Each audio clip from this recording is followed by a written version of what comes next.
He's here.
Yo, hey, what's up, everybody? Dang, it's bright in my house. We gotta hide that light from you guys. What's up? I gotta always appear to be in a dark cave. It's the only way.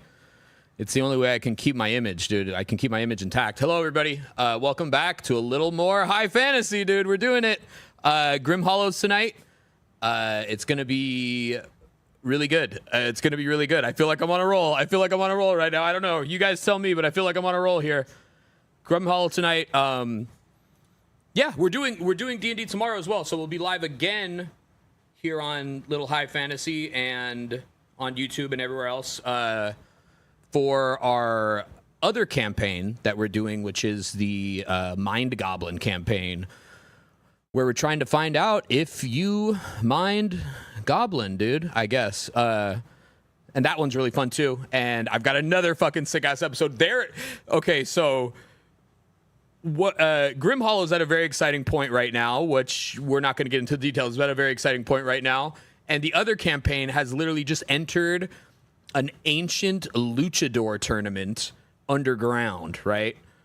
And that's where they left off. So they're in an ancient luchador tournament. One of the group members is like an alternate barbarian that's literally a luchador. Like, instead of raging, he gets finishing moves and shit. It's pretty badass.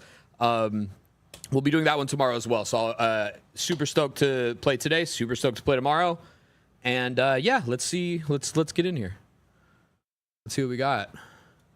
Oh, we got a lone wolf, dude. We got a lone wolf in here. What's up, Dylan? All by myself. Jelly did join for a second, but it was because he just woke up from his nap.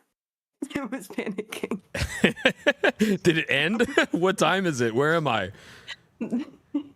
Perfect, dude. I broke the rule, actually, was his first words, and I didn't know there was no nap rule. It's a thing because it never turns out well, right? You either wake up feeling like shit, or you wake up too late, you know? Yeah. All right. It's a good move.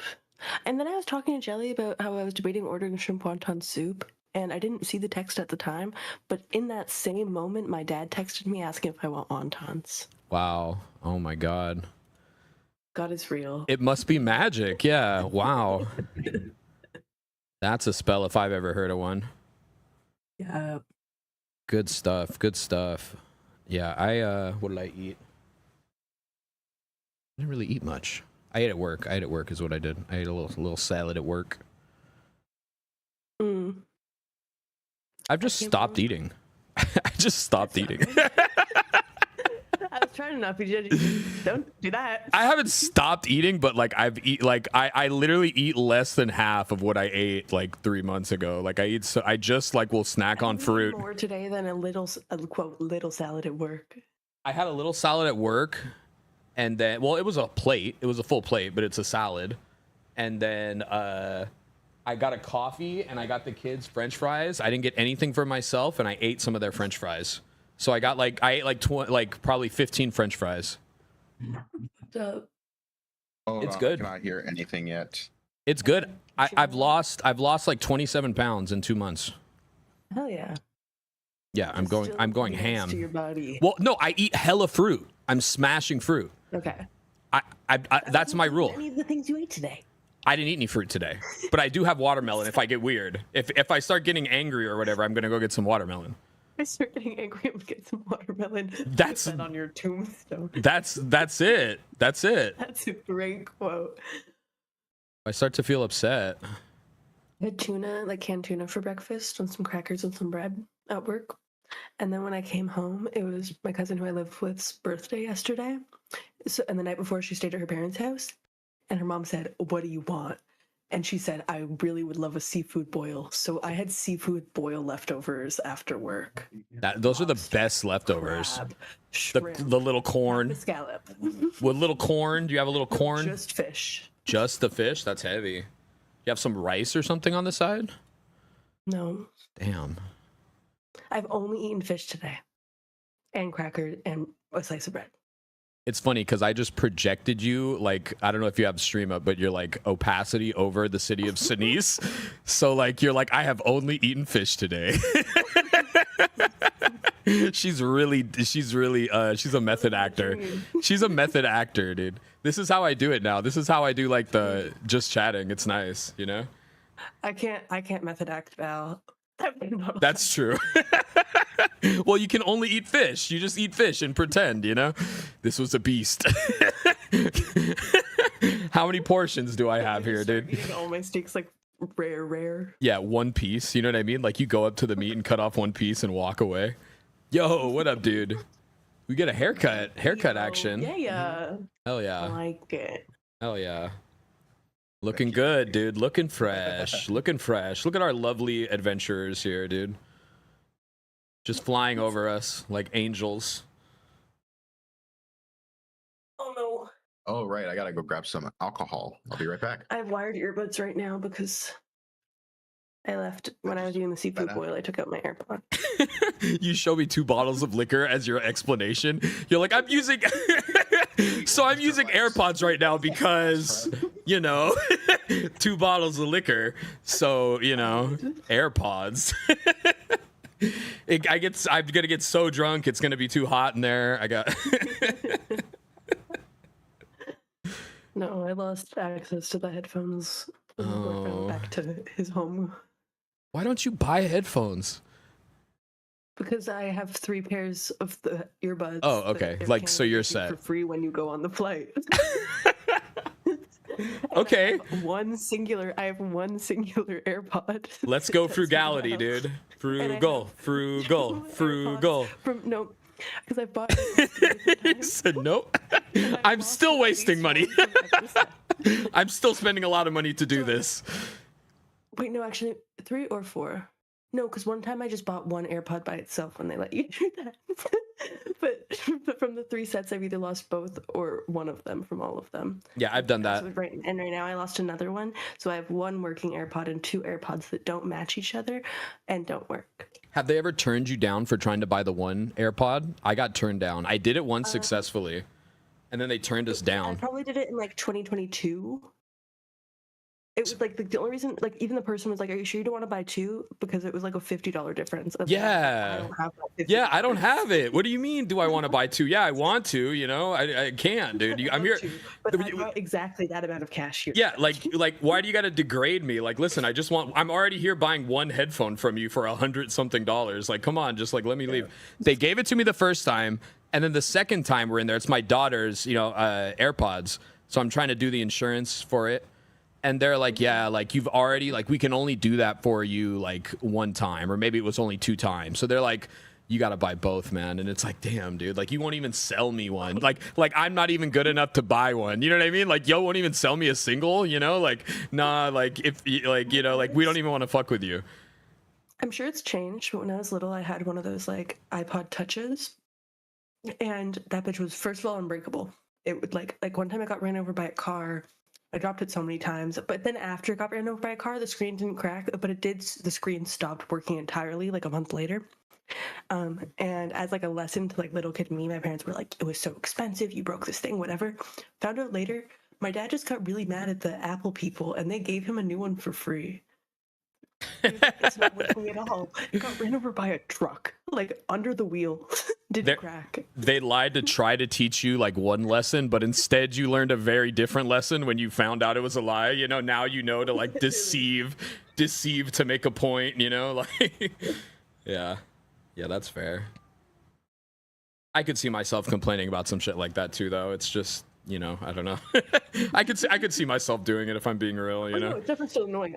But now that I'm an adult and have bought things at an Apple store, the concept of being able to convince them to be like, "No, this is actually your fault," when they try to make you pay more, I would fold so quick. Oh no. Oh no. Did it happen? No, it was closed, but I wasn't sure about the closeness. I have a Fresca and vodka. That's very nice. Cheers. You got I got a a big quarter of an iced coffee? Yeah, I've been slamming it. All right. I'm thirsty, dude. I feel like I'm at the Apple store, dude. Like, yeah, I got a quarter of an iced coffee, dude. That's all I got, dude. Like, I have a big water. I was trying to cheers you with the good stuff, dude. You know. Mm, I do have big water in corny dad mug. hell yeah. My mom buys me one of these every year. She won't stop. Why does your cover have a white spot on it? Where? Is it like a little hole? Jellies. No, it's so when there's not enough light detected, it's actually a symbol of a camera with a slash through it. But it's blurred out because the thing. One sec, I Yeah, got a phone it's call. And what's up, Jelly? Because of the I got a lot of trash in my room, so I don't want people to see it. So like this brown square here, that's a McDonald's bag. And I'm ashamed, so I blur my background. Hell yeah. I got a Jack in the Box coffee right here, brother. Don't worry. I ate 20 French fries. The giant pops of the Pepsi Zero, which is what I always get at Taco Bell, I had a glitch where they were 80 cents. So I got 4 of them. And they also had buy one, get one free crunch wraps. They had a glitch. A glitch? What do you mean glitch? It's supposed to be like $4, but the upgrade price when you go from regular to big is 80 cents. So then someone accidentally input it there just for that one flavor as 80 cents. Wow. That's pretty good. Pretty good find. Like the time that Tim Hortons had a sandwich that was listed as $94. So wait, how did you find out about this? You just stumbled upon it? Or like someone told you? Okay. And then I looked at my drinks that I liked. Fair enough, dude. 80 cents, and then I looked at the other one and I was like, it's only my drink. It's like you're ordering on a thing, like on the board, or you mean like on the website or whatever? Uber Eats. Uber Eats, yeah. Oh, got you. Well, I don't know. Sometimes like McDonald's has like a a tablet or some shit. A tablet this fucking big that never works, and they won't help you. I remember I went to Kentucky to hang out with some of my buds, and the McDonald's, no one there would fucking talk to you. Like you would try to go up to the front, and they're like, no, get the fucking go over there, go to the screen, and the screens wouldn't work. One of them was flickering. It looked like it was gonna electrically shock you. Like it was going like gzz, and like turning off, and the other ones wouldn't work. And it was like we went around these poles, hitting these walls for like 10 minutes, dude. Blew my mind. I thought I was in the South and shit, where everyone was gonna be all hospitable, and they didn't give a fuck about us, dude. But I guess it is McDonald's, to be fair. That sounds cute. Hello. They may have sensed your California energy. Well, they did it to the locals too. I was there with multiple friends, In Kentucky? In Kentucky, yeah. I went Yeah. I went there twice with to hang out with people from Stream. They do like a LAN war. It's like a big LAN event, So I flew down there twice to go to it. Fun time. I don't know if you in Kansas City with my friend. And she would get hopping mad every time because like we would go to a restaurant, they'd hand me the check. They just assume, as the man, that I'm there and I'm in charge. That sucks, dude. I don't give a shit about any sports. I'd walk into like a Quick Trip, whatever the thing is. The only phrase I'd say is, how about them Chiefs? Yeah, right. I get that, dude. I definitely get that. I was, in fact, making a mimosa. Oh yeah.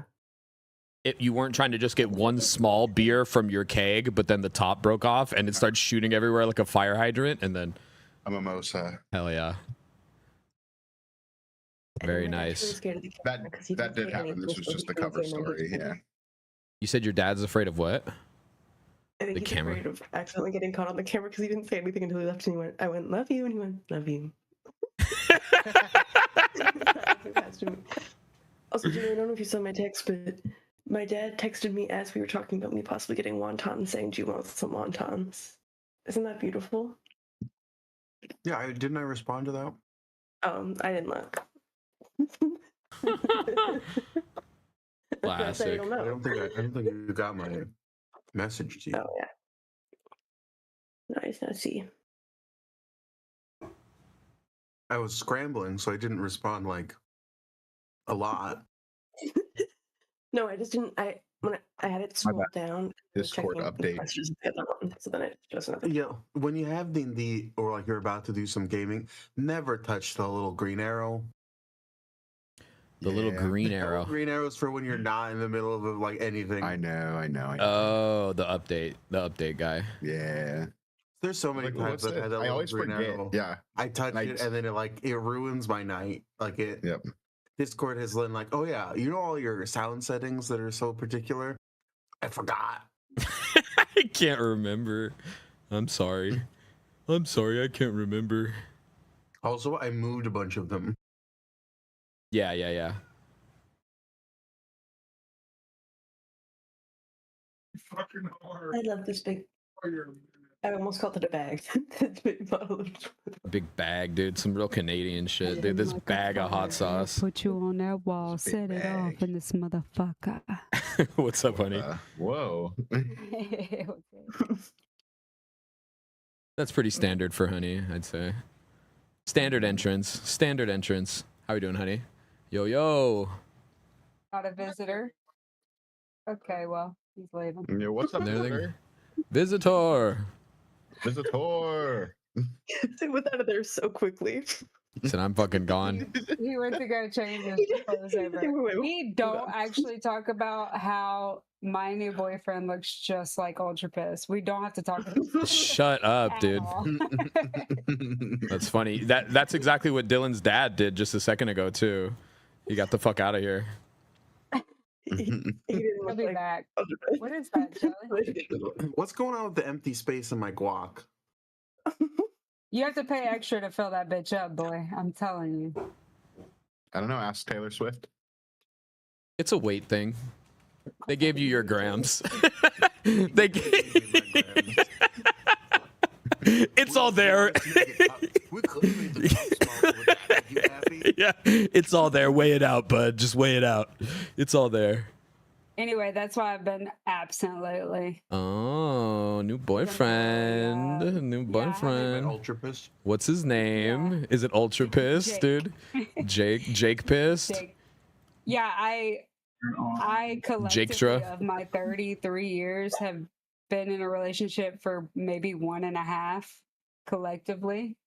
So it's all very new to me. Hell yeah. I'm a lone soldier usually. How does he feel about fish boils? Or seafood boils or whatever it's called. Oh, yeah. I mean, he's fucking just as redneck as I am. So we love him. Thank God. Thank God. Thank God. Thank God. Hell yeah. What's up, Ty? Everybody's here. Yeah. Got home from work. Hi. Hell yeah. I skipped the sandwich to order Domino's. Has it gotten any better? I think you're on your other mic, Ty. It's all good. Oh, okay. Hold on a second. Yeah, because you sound like shit. I'm not gonna lie, but Oh yeah, it's like on your webcam mic or something. You're in bathroom mode. Yeah, you're on your hat mic Mhm. that you use to get high. Just a little high. wait, what's wrong? Is Nothing. I'm just making it. I'm What? making I a mean- joke I to mean- Ultra. Nothing. Jesus Christ. Ultra has a special mic on his hat. Oh really? When he Can- goes Yeah, to Do the- you have an example? Yeah, I'm literally doing it right now. You can totally have an example. So it's like this. It's right here. Bang. So when he goes Oh, out the to one that you go porch- outside. Yeah, I see. That's cool. Can you show me what the microphone looks like up close to the camera? Yeah, totally. Dylan. Just a little box. Just a little box. Okay. It's Plug like your the gym mic's box. there. You can like plug it into other shit too if you wanted, but it does good enough just on its own. Is that what they clip to the Metro cards for the subway takes? Yeah, it's a lavalier mic. Yeah, so basically it has like it goes a good distance too. So like I could go. Hell yeah, dude! Was that 3 different Taco Bell cups, Dylan? Yes.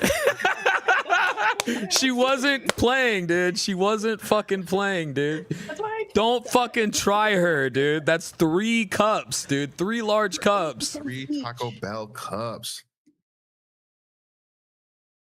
Hell yeah. What do you get? Pepsi Zero? Yeah, Wow. what do you get though? Like what's What- your Pepsi? I mean, what's your go-to drink at Taco Bell? They have a lot of I think you crazy have to do options. One correct answer. There's one correct answer. Well, it should be Baja Blast. Zero. Yeah, it should be Baja Blast. Blast Zero. It's Baja Blast Zero, actually. Okay, but Cheers. Cheers. we are different people.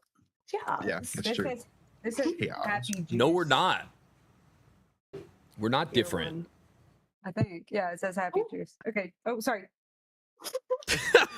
Dylan's like, the laws of the drink forbade me to stop until she drinks hers, dude. It's like she Dude. initiated it, and then she waited, and she turned around, and Dylan and I are both like, okay, whatever.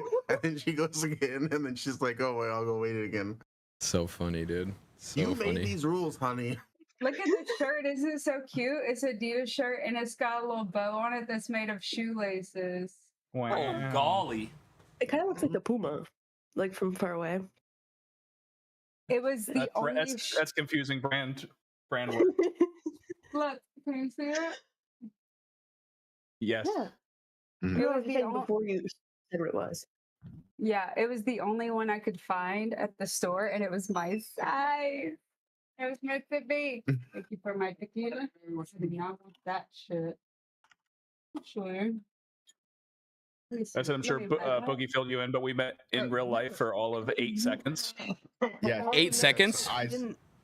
There was a lot of chaos, and I decided not to add to it. So You could have stayed, but like, yeah, it was. yeah, it's okay. crazy No, busy. yeah, I saw and I was like, yeah, we're not. I brought 5 more people to this. Guys, No, thanks. Yeah. It was wild in there, like fully, like that, Yes. that full. Like I can't even be here. Wow, Yes. wow. I gotta go. Insane, yeah. I gotta go, dude. Wow, It was amazing. insane. It was nice meeting you, though. Yeah, no, as I said, I was just like, Yeah. we got Like, there. hi. Pretty much. Quick dap up introduction to the friends, and I'm like, I'm so busy, I have to go. And then we Were ended up you doing the by the door boardwalk. and We noticed were him? kind of, yeah. That was Or did actually you, kind like, of like, ask someone for Ty. no. I just like walked happened in. to like walked up. Yeah, Hell it was good yeah. timing.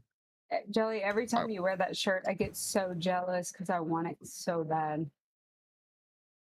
That the classic Survivor shirt. The Survivor Send it. shirt. Send it to her. What's stopping you? It's the last one I use. Look at his shirt. He's wearing Well, it. Yeah. I'm Oh, it's funny literally right the now. shirt off my back. Yeah, literally taking the shirt off the now. man's back, Send it dude. right Come now. on, dude. She'll have to come and pry it off of my cold dead body. Dude. Sips drink. Sips from log straw. Yeah, you said I It's not about a show. It's like if you want it, like, I can't still be alive. You have to be the survivor. No, I see. So it's more like a trophy then. I see. Yeah. Jelly's committed. It was white originally before I like- got Why did you take it off? It was white. Oh, okay. I see.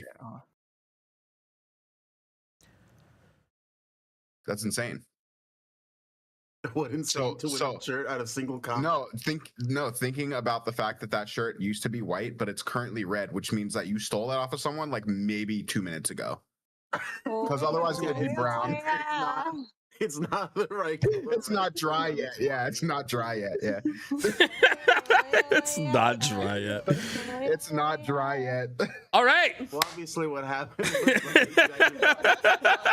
Blurred his background. Yeah, a bunch of bodies, dude. Hella bodies, dude. He's just rolling around to retouch it up. Honey's like, I still want the shirt. None of this has changed anything. Honey's like, you can keep going all night. I still want it. I just Googled Survivor shirt and I think it has like my cookies or something because it's giving me tummy ache Survivor shirt. I don't know if I. Google thinks you're a pussy, dude. All of us this Say week. tummy Literally ache all of us. This Yeah, week. yeah, maybe, yeah. But Show Survivor. Literally. Yo, why let's does band together and make everything- Sandwich Survivor t-shirts. there you go, dude. Sandwich Survivor. We had a rough sandwich week. Tummy ache Survivor. That's crazy. It's like it knows me. All right, welcome to Grim Hollow, you guys. Thank you. On our last episode, the group, after foiling a assassination attempt by a particularly upbeat assassin by the name of Torndash. I got DoorDash the other day, and I was just like, I will Torndash. order Dorndash. Dorndash, who had decided to join the group with a pledge from Lorthak. He gave you guys a potential way to avoid some heat on you by going and recovering his span pen, or the span pen he was to use to report his mission's outcome at the theater. Arriving down at the theater, in hopes of figuring out a way to get this pen, you all buy tickets. You run into Gary Senise, your old stomping buddy back from Castelor, Lorthak, and his lovely wife, or his lovely girlfriend. And you guys attend the show. Turns out, after Lorthak was invited on stage and strapped to a plank, brought to within an inch of death, turns out the show was actually a bit of a setup for you guys all along. You defeated the great Gonzingo, otherwise known as Gelshik, a small little freaky puppet man, and took chase to his companion, Omric, chasing Omric down to the seaside, stopping him just before he slits his own throat and tries to dive into the water. You guys learned a little bit of information about the Obsidian Trade Syndicate and a better understanding of exactly how, not really why, but exactly what type of contract has been put on your heads. Shortly thereafter, or actually right at that moment, Lorthak's promise, his bond with Torndash was broken somehow, perhaps some sort of disenchant. Sprinting back to your homestead, you find that you all are under attack by drowned zombies coming from the sea, as well as a few winged creatures overhead. You guys downed the opponents and saved the caravan of people. Torndash, unfortunately, was already dead with his tongue skewed to the wall of his little beach hut. He was brought back to life, and his tongue was attached for now. And that's where you guys ended. We're going in on a couple of days of downtime as the group takes a rest and fortifies their homestead. Jelly has built walls using a particular spell that allows him to create a whole lot of brick. So Jelly's really been a major bricklayer the past couple of days, using up his spell slots to enforce a fortress of sorts that will large stone walls around the shack. You guys have had people come and help you too, so I'm just going to go through. A lot of stuff happens in these few days. You all are busy at work, so I'm just going to go through a number of things here, and if at any point you guys want to jump in or any questions or anything like that, go ahead, but it's a lot of stuff, so I'm just going to kind of go through some things that happen over the few days. During the ambush on the town, Archmagus Ixander found himself completely powerless, unable to assist in any way once a great grand archmage wizard reduced to hiding in a barrel of mush. In those couple of days, yeah, Lorthak was very upset at this. In those couple of days, Theron has begun taking more control because the Archmagus can't seem to stop eating maid meal, and it makes him really sleepy, and he falls asleep. So in these kind of lazy moments, Theron has kind of developed a way. Theron was his lead apprentice student that is trapped in the same body as him. Theron has begun taking control of him a bit more. He's playing with the kids. He's played the ball game with the kids on the beach a little bit. And he's even begun to cast small prestidigitations, just neat things to display to the kids. He makes a image of a flame sorcerer fighting against the devil, and it's just little kid time stories. Gary Senise comes in. Gary Senise comes in and speaks with you guys after seeing what happened at the theater, right? Because he was there. He saw you all fighting. He's so glad you're still alive. And he tells you guys a couple of things. He's looked into now seeing what's going on. You guys are truly trying to be killed. This is a big setup. It's as clear as day to him, given the information he has, right? So he breaks down a number of things to you guys. The first of which is that looking into Varathane and exactly who he is for you guys, trying to do what he can to help you, he learns that Varathane works under Mavra Sol, who is on the council. Mavra? Yeah, Mavra Sol, S-O-L. Mavra Sol is the master of illusions on the council of Castelor. It's made up of mostly mages of varying specialties. He works under Mavra in the Court of Nine. It's these 9 wizards. You would know this basic. Most of you would know this.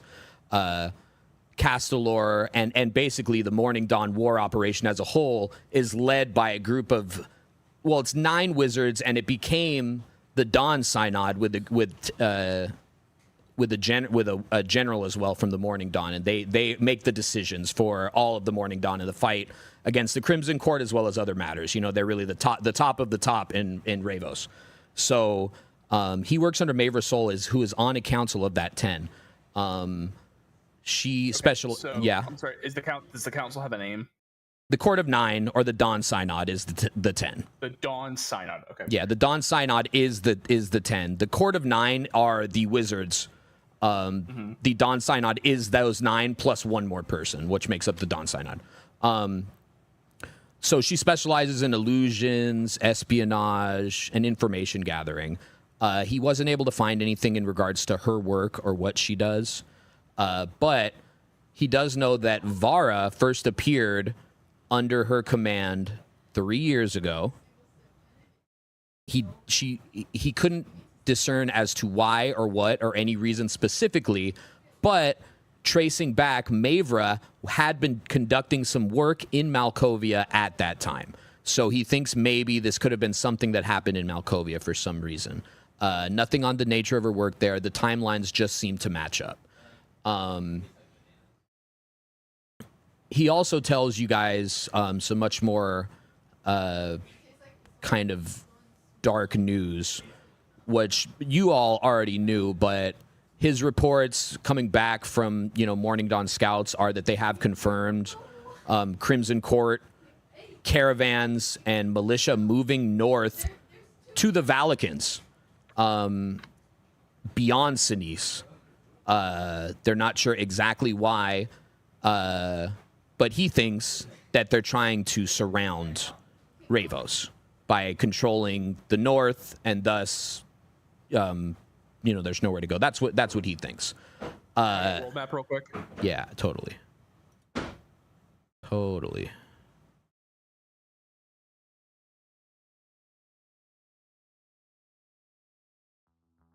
Getting into character, Senise said bad news. I was like, ooh.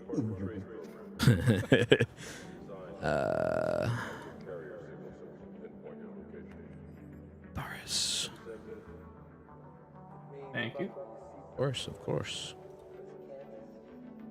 So we're up here, and where are they moving? So the Valicans, that music might be a little too loud. One sec. It's the first. It's the entire, everything north is all the Valakan territory. That entire, everything above, where it's snow, basically. That entire territory is the Valakan territory. The Valakan territory is ran by, tribalistic, kind of inferior people, right? They worship the elements as opposed to a god, as you should, right? According to Castelor, right? So it's a very different world. You just basically see them as savages, Vikings. That's everyone's understanding of them for the most part, but they're very magical and in tune with the earth. They've confirmed that the troops that you all saw, right, when you were fleeing Dunhollow and Fellhollow, they are indeed marching north to Valakan territory. They don't know how they got there, but in addition to that, the blood tax in Malkovia is a city that lies right on the river, which basically divides Crimson Court territory and Ravos territory. they've begun to initiate the blood tax beyond the river again. This is something that has happened before, and the Morning Dawn has basically pushed it back to keep their side clear with the cooperation of the politicians and established government in Malkovia as well, who also has a lot of power and sway to keep the city neutral, right? So they've fought this back before, and it's and now they're initiating the blood tax again. Gary Senise is being shipped out, or Gary Senses is being shipped out to Malkovia. He lets you guys know that they don't give a fuck about Senise, and you guys should probably get out of here too. Well, okay. You speak with Shipped where? He's being shipped to Malkovia. The Raven Betterment Bureau is shipping him to Malkovia, and he tells you the war is on again. He feels like it's war. With the troops marching north and the blood tax being pushed across the river, he feels that the Crimson Court is making some sort of move. He's not sure what, and he's not sure how to give them more information without somehow implicating himself or implicating you guys. It's a tricky spot where he can't even report some of this stuff. You know what I mean? So, but he does know he's being sent to Malkovia, and he does know it's pretty serious. Does the RBV have anything to do with the Ravencourt Sanctuary, the island out there? No. Okay. No. The RBB is the Raven Betterment Bureau, and they operate out of Castelor, Malkovia, Telemise, and Senise. That was like their No. headquarters, or no, that island is shrouded in quite a bit of secrecy to you. You're not sure what that island is. okay. My interest is piqued. Torl Dash, you guys do speak with him. He's continuing to beautify not only his cabin, but the rest of your establishment as well. He's quite a talented artist, really. You speak with him about Omric. He lets you know that Omric stole his job, actually, and he was the true performer of the OTS, of the Obsidian Trade Syndicate. And he doesn't know what the fuck Gonzingo saw in that idiot Omric. His voice is disgusting, so on and so forth. You guys also ask him about Phailn Manor, because that's kind of the one remaining real point of interest here. He lets you know that Phailn Manor in Senise does serve as a gathering point for the Obsidian Trade Syndicate. So he does let you know that it is a place that members can potentially meet for exchanges, things like that. It's basically an OTS safe point. After some days passing, your boat of fishermen returned. Let's go. We did some rolls. The boat comes back. It's a little bit damaged. They all let you know right away. They were attacked by some drowned out at sea. They were able to fend them off. They have some really cool stories of heroicism. Once again, Borin it kicked ass. They bring fish back. Anyone bravely sacrifice themselves? Gorlick had to stuff himself in a hole in the boat. So Gorlick indeed did. He's not dead, but he did indeed have to sacrifice greatly for the boat to make it back. The boat's damaged a bit. It's going to need some repairs, but they brought back fish. So they caught a moderate amount of fish and one huge, massive doomfin tuna who... Yep. Tug hauled in, dude. Tubbs does it, dude. Tubbs does. Tubbs does. A moderate amount of fish. You guys immediately begin supplying fish. You know, the market begins churning again and things start moving. You don't get rid of all, you keep some, however you guys want to handle it, right? But you guys do receive fish. Susie, our sweet little Susie, at one point, this is right towards the beginning, the next morning after you guys kind of rescue you all, Susie runs up to both Val and Boogie and is so excited. She got to play with the kids on the beach. She thanks you guys for saving. She tells you the stories of how much fun she had and how much she likes this place and how cool sand is. And she thanks you guys for saving, you know, their town. Dolan and Pibby Wellgrid. Pibby Wellgrid was the general shop owner, little gnome who just loved Lorthak, as well as her husband, both come to visit you guys. This is shortly after the fish have been brought back. You guys are kind of becoming a bit of a talk of the town right away because big fortress springs up out of nowhere and suddenly fish are back. Things are changing in Senise.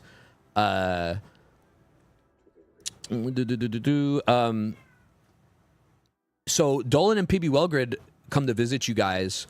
They bring you an old bell that was in the light tower. Just an old kind of antiquated bell, but it still works. Big bell? A big bell. Yeah, big bell.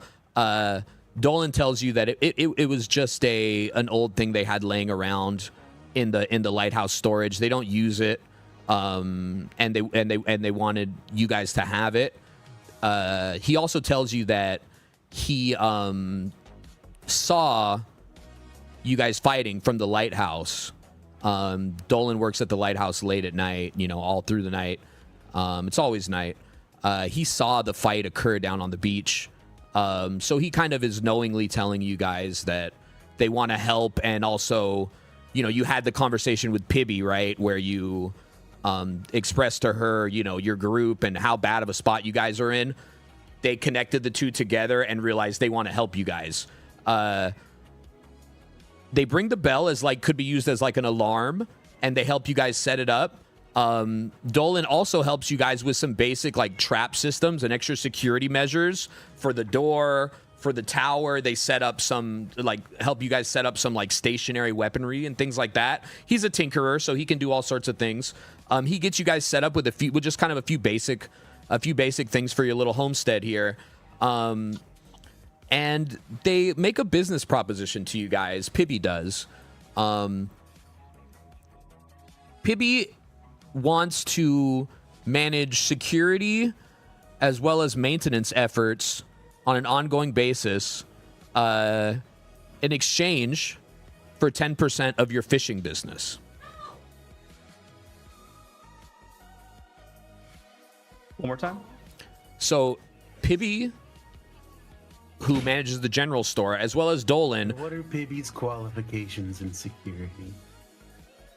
Well, I mean, I got pretty much everything you could need, whether it be supplies, rope, wire. We got all of it there. And my husband here, he's a fantastic tinkerer.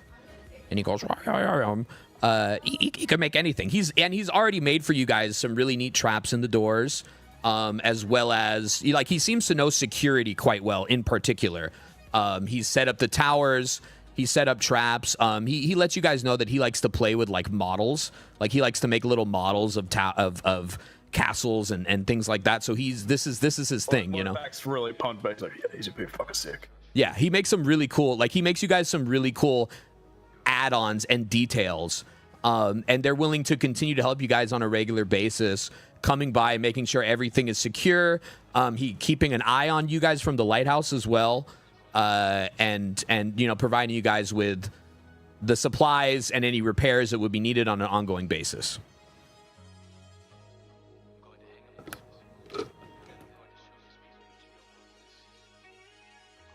Who's got the business savvy? Is 10% a good deal?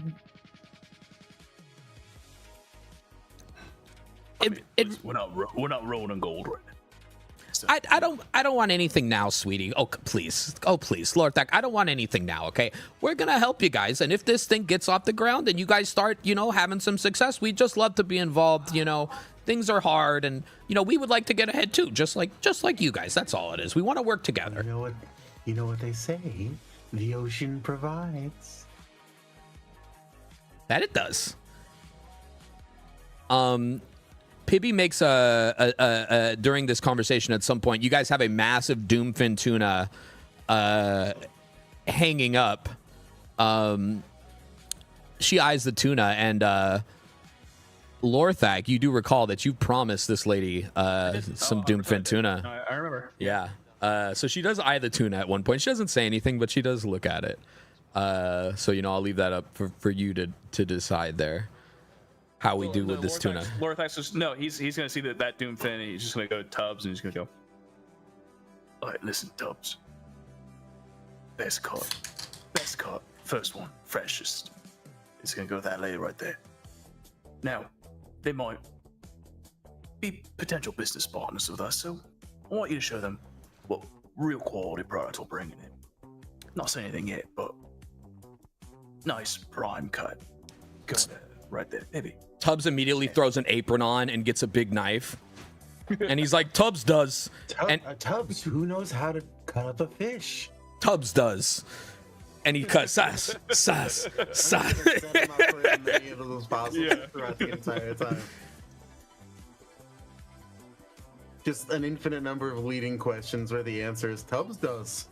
Mm-hmm.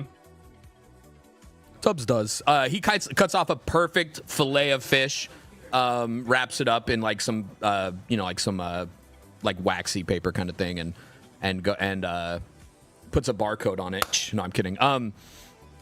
Gives her a big piece. Get a newsstand, I guess, if we need newspaper for these fish.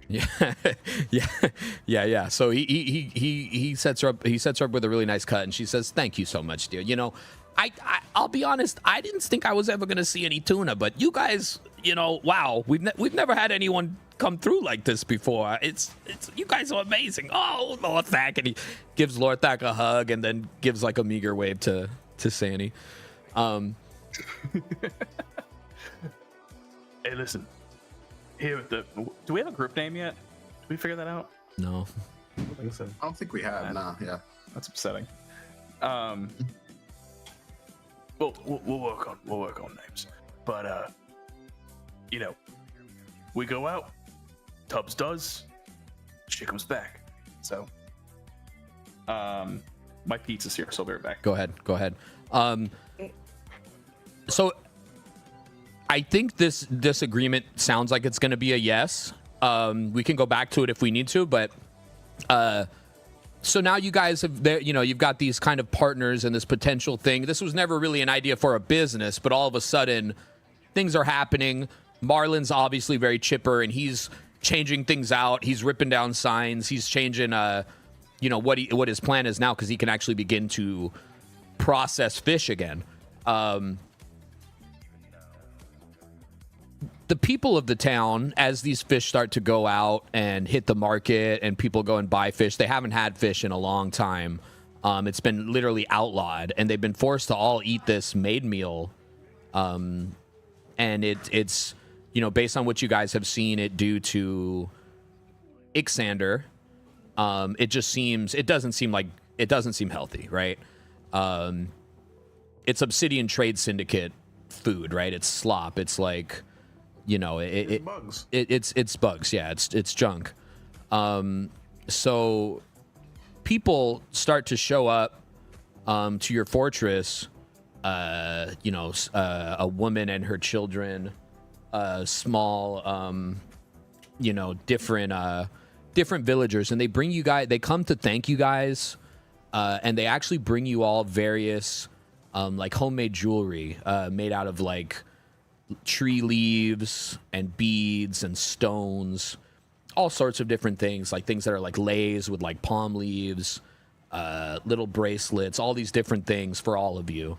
And they keep coming, right? Like a lot of people show up. There's quite a few little huts on the beach as well, all up and down the beach. There's quite a few people that live here. Everyone's talking about you guys. So this is very nice for you all. The warden, after learning about what happened with Gary, and talking to Gary, the warden finds that she is now actually summoned to the High Court in Castelor to stand trial for her crimes, formally, because she had a governmental position essentially in the RBB. The RBB has received notice, so Gary Sense has received notice to alert authorities and detain her. Gary Senses also lets her know that the RBB has much bigger fish to fry. What's happening in Malkovia as well as to the north. So he doesn't think that Castalor or the Morning Dawn are really going to put effort into it. But officially, she has been summoned to the High Court. But given the villagers' feeling towards you guys and this real sense of kind of changing things in Senise, and there being some sort of like faction or coalition rising up here in some way, she's hopeful and optimistic. She basically has taken the stance that we have to liberate Senise because we have nowhere else. Everyone is going to gain 1d12 temp hit points from her inspiring speech. It's a 3, but it's still there. Everyone does gain some temp hit points, as well as everyone here in the town, as she kind of rallies the troops a little bit. Some of them doubled their hit points. 3 hit points, 3 more hit points. Not 1, not 2, but 3 fabulous hit points. Guys, really off topic. Pickles on a euro? Yeah, why not? Pickles on a whatever, dude. Pickles on a whatever. Depends on the pickle. It has to be a good pickle. I agree. That's why I'm scared. I'd say it just has to be an all right pickle. On everything. I'm gonna stay out of What it. if it's a I'm sweet hanging out pickle? with pickle people. The pickle people I have a eaters, dude. question. That does change things. Did Yeah. we heal ever at all? Because I'm Yes. 25 out of 74 Everyone take a long on the rest. table. Everyone take a long rest. Yeah.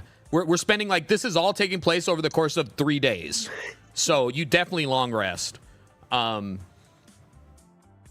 So every Plus 3 on top of that? plus 3 temp on top of that, yeah. Sorry? Every time you say under the table, I think of us ducking under tables to talk about things. Earthquake, Like if we were all earthquake. able together. Secret, just a little secret. Inside the table. I love all of them. I said, has Gary left yet? No. Okay. No. What He's you leaving. Oh yeah, so he's being shipped off. Yeah, he's going to be leaving in like 2 days. He's getting ready. He's just got to get down there basically. He's been summoned, you know. So like he's got to go down there. There's like transport. Supplies from him that we Exactly, needed, he's been right? doing. What Gary's been doing? Sorry, 2 questions. I'll answer them both. Doing. He's going to be doing. It's like propaganda work, is what he does. He spreads awareness about whatever the issue is. The Raven Betterment Bureau does a lot of this, so they always have a new thing, whatever they're pushing on. Keep it, but what he's going to be pushing now is keep the blood tax out of the north and that type of thing. But he's not sure entirely what they're going to have him do. But he has no legs, right? So it's probably not going to be fighting. Mm-hmm. The Raven Betterment Bureau is mostly they're not fighters. They're not an army. They are, they're paper pushers, right? So that he's going to be doing something along those lines. His experience is essentially in like propaganda. I'm sorry, what was your question, Dylan? Oh, I was gonna say, Think, Dylan, think. oh, You must. I was gonna say, did we get? I was just asking if last session we got. I just remember it being mentioned that we needed supplies from Gary. We got all those already, right? Yeah, they came by. They came by and brought everything for you guys. So yeah, you're all set in that regard. Cool. So Did we get any gold from this fish shipment? How's that? it really depends on how you guys want to break this down, right? If you guys are just going to allow all the fish to kind of go out into the market as normal, yes, you guys could all receive gold. I don't know if you want to put it back into something with the business or if you want to split it amongst yourselves. If it were to be split amongst all of you, including the fishermen, it would be 100 gold coins each. Fuck the fisherman. Well, We need to pay them. yeah. It's a business. I don't know about that. And that over doubles. If my Becky money. Sue is here, she... Well, it's a big deal. Well, the thing is, the table. there's been no fish here for years, right? So you have the hottest commodity in the fish-loving village, right? So All right, I'll give it to him. it's everyone. It's everyone, you know? Where all we've really done is find something on the ground. And then Well, send people off. We are so middleman, I don't think it's... Val wouldn't care, but Dylan feels That's gonna like put his we heart should gold take back more into than the that. Morthak's putting his 100 gold back into the business. He's using that for ship repairs. honorable. Okay, and then so after one or two nights go by,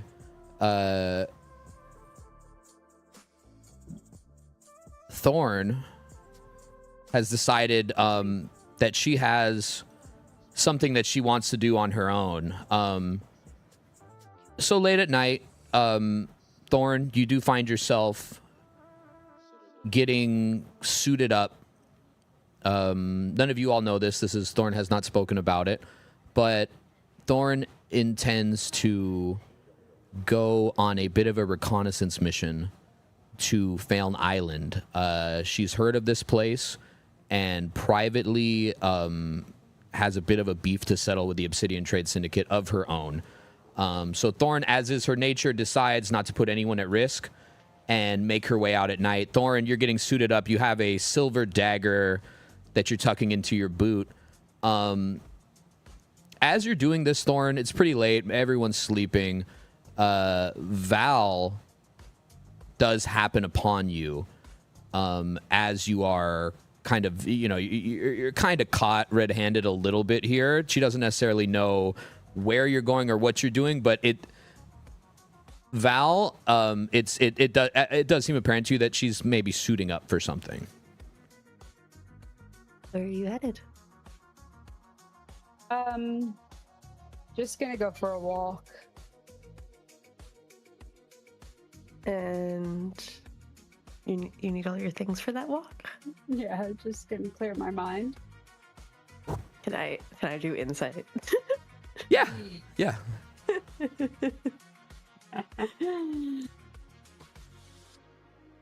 Might be bad. Only +1. 13. A 13. With a 13, yeah, she may have some other... It seems like it may be more than just a walk. Well... Okay. If your walk has any, issues, we found this a while back, but there wasn't really a moment that I had remembered to give it to you, but... And then Val takes out the silver crossbow. I think that you'd be better with this than I am. You don't really have anything that's super ranged, and I think you'd be good with it. A silver crossbow? Is that what you said? Yeah. It's called a silvered heavy crossbow. You will find that it is already on your character sheet. Ta-da! Yeah, so you now have a silvered crossbow. Honey, you already know that the Obsidian Trade Syndicate is using werewolves as guards. You've already encountered one of these. You fought one.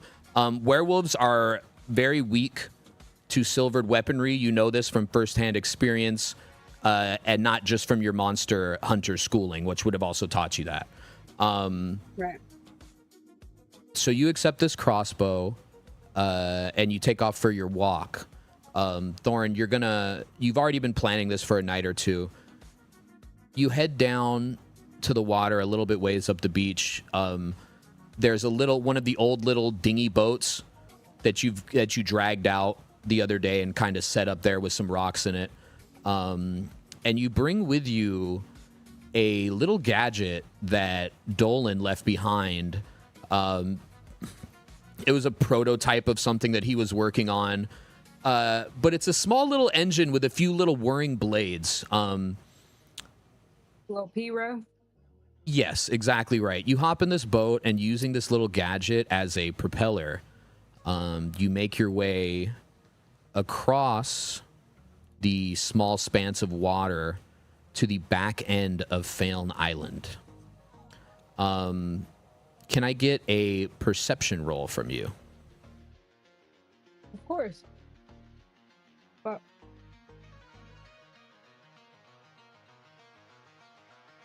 there's an A next to it.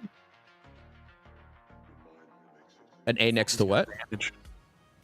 There's an A next to my perception. It says That means if it's advantage. based on sense of smell, Yeah. you get advantage. Yeah, so roll with advantage. 16, 19. With a 19, as you get to the island, immediately your nose picks up werewolves. But even stronger than werewolves is a real nasty corruption of some sort. This place is just, it reeks, man. Like it really reeks. Heading just a little bit, it's the manor is on the top of a mountain, a small mountain, and all around the manor is this large, not all around it, but covering a majority of it is a really large hedge maze. You scout around a little bit near the water side, just looking around. You see that there's guards patrolling, even though it's very late. There's a ton of guards on this island. They're patrolling near the entrance of the island. They're patrolling up the roads, and they're patrolling just about everywhere. As you get closer to the entrance of the hedge maze, you do begin smelling something rather sweet, like honey or sugar, coming from the hedge maze. It's just kind of a really distinct, out of nowhere smell. And the hedge maze also seems to be kind of your only way to get in any further without having to fight guards. Okay. Yeah, I'll do it. Thorn heads into the hedge maze. Could you give me a stealth roll with advantage?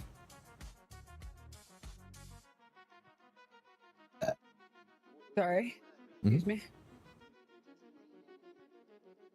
I excuse you. 16. A 16. Yeah, that's pretty good. So, you start sneaking your way through this hedge maze. Obviously, you don't know which way to go. You're just kind of wandering, turn here, turn there, whichever way. Follow your nose, Toucan Sam, I suppose. Creature report. Yeah. Continuing through. This sweet smell does seem to be getting closer, and you kind of find yourself drawn to it and almost following it. You're curious. After some time, you do come upon, just as you walk around a corner, you kind of, out of the corner of your eye, catch that there is a guard there. And you fall back. You don't get seen by this guard. He is kind of mumbling to himself. You can smell that he's drunk. You can smell alcohol. And he starts taking a piss in one of the bushes. A long piss, man. He's leaning on the bush like this, and just kind of rocking, mumbling to himself a little bit. Like an ultra? Like me, yeah. Like a yeah. Exactly. Oh, yeah, sorry, I didn't even realize they were like connected.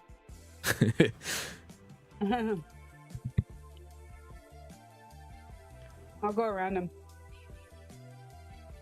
You want to try to sneak around him? Okay.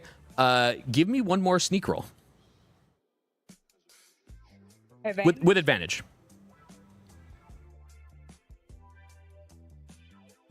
$17. A 17. You sneak right past this guard. He's so out of it. It's not very difficult. As you turn the corner to leave, you look back to confirm that he hasn't spotted you.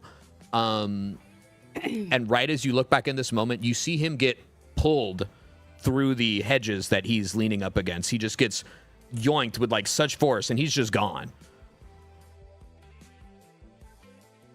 Okay.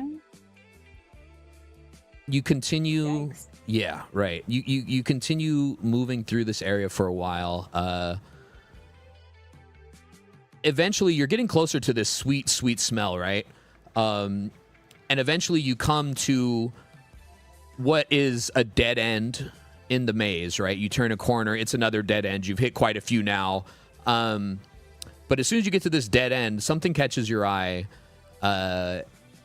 From the hedges in front of you, a little green vine starts to grow out, longer, and then it starts to sprout 2 little leaves, some petals, and slowly from the center of this flower, you see like a little person's head. Is he blonde? It's like a little head squeezing out of the vine itself, of the stem of this rose, and it's like before too long, a little man's head on a flower with 2 little leaves is before you and says, "Good day."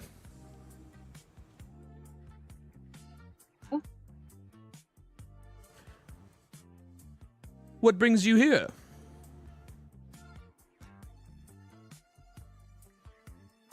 Just looking around. Ah, yes. The garden is quite magnificent. Yes, quite.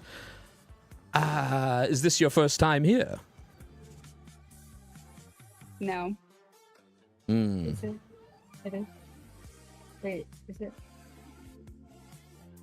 It would be, if you're saying it is your first time here, yes. But do you want to deceive him or? No, it's not my first time here. Ah, curious. Go ahead and give me a deception roll. I'm sorry, Microsoft Edge just opened for no reason. Deception. That's its specialty, is opening for no reason. That's what it does. 19. And becoming your default browser.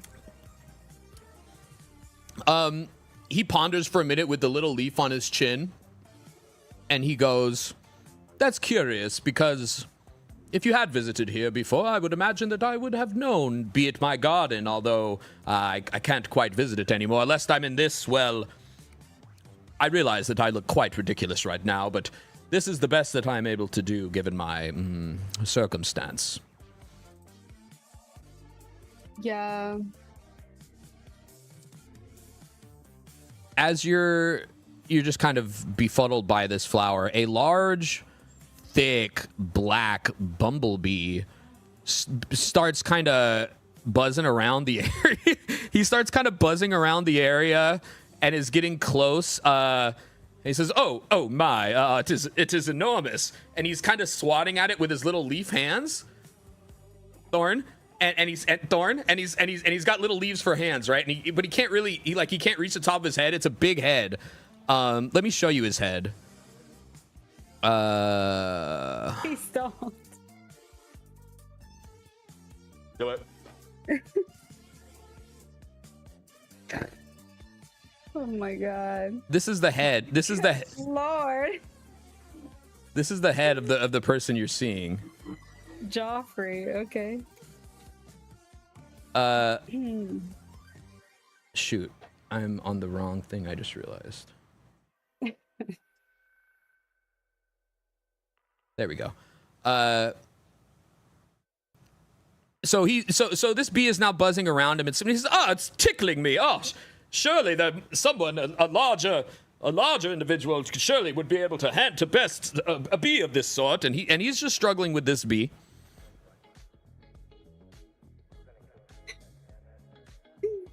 I'm not gonna do anything. Please. He continues to fight with it for a while, and he says, are you not going to assist me? Surely it would be no trouble to simply remove the bee from the area. You don't even have to kill it. If you would simply brush it off just once with your... Okay, I'll do it. What do? Just brush him away? Yeah. You brush the bee away just kind of with your claws a little bit, like, get out of here. And the bee does leave, and he says, yes. Thank you. No problem. I feel quite compromised, if I'm being quite honest now. That was rather uncomfortable. Yeah, why are you looking like this? Why are you like this? Well, this is not what I really look like. This is simply a means to communicate with my new guest. You. And he makes a... Where are you? Well, I am right inside, in the manor, of course. Where else would I be? It is my manor. Come inside. You wish to come inside? Of course. Of course. All right, here it comes. Now, listen, you'll want to be quite careful. It's going to be 2 lefts, a right, 3 lefts, 2 rights. Now, this part is going to be a 3-way lane. You're going to take the right, but not the first right. You're going to do the second right. And then you'll make 2 more lefts and continue on that way. Don't take any of the turns. Continue straight ahead until you reach the manor. Got it. You go ahead, ding, ding, ding through. You probably get turned around a couple of times. You make your way, and the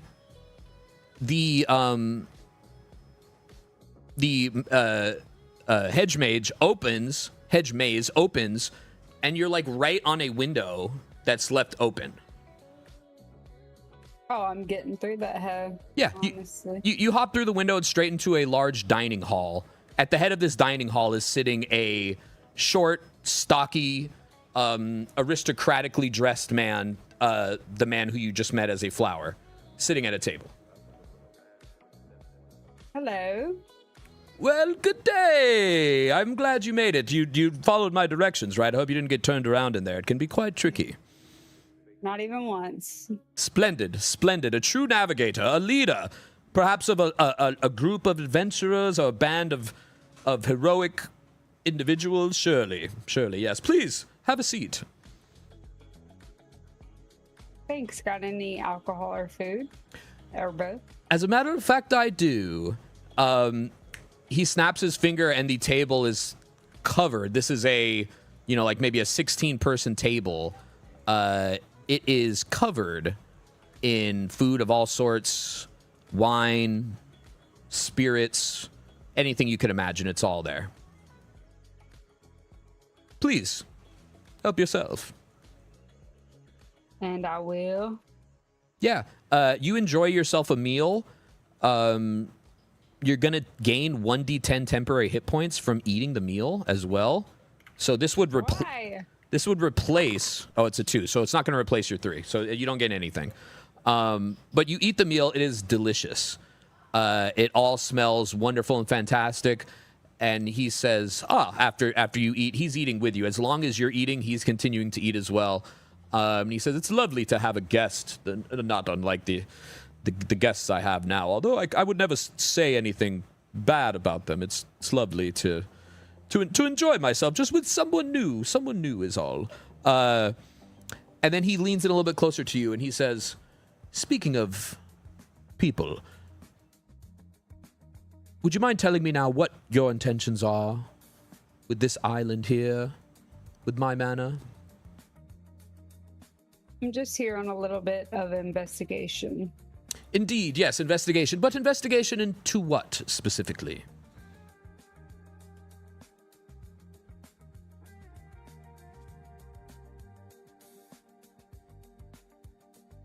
The history. Ah, yes, quite a bit of history indeed. But can you give me a deception roll? Not with advantage.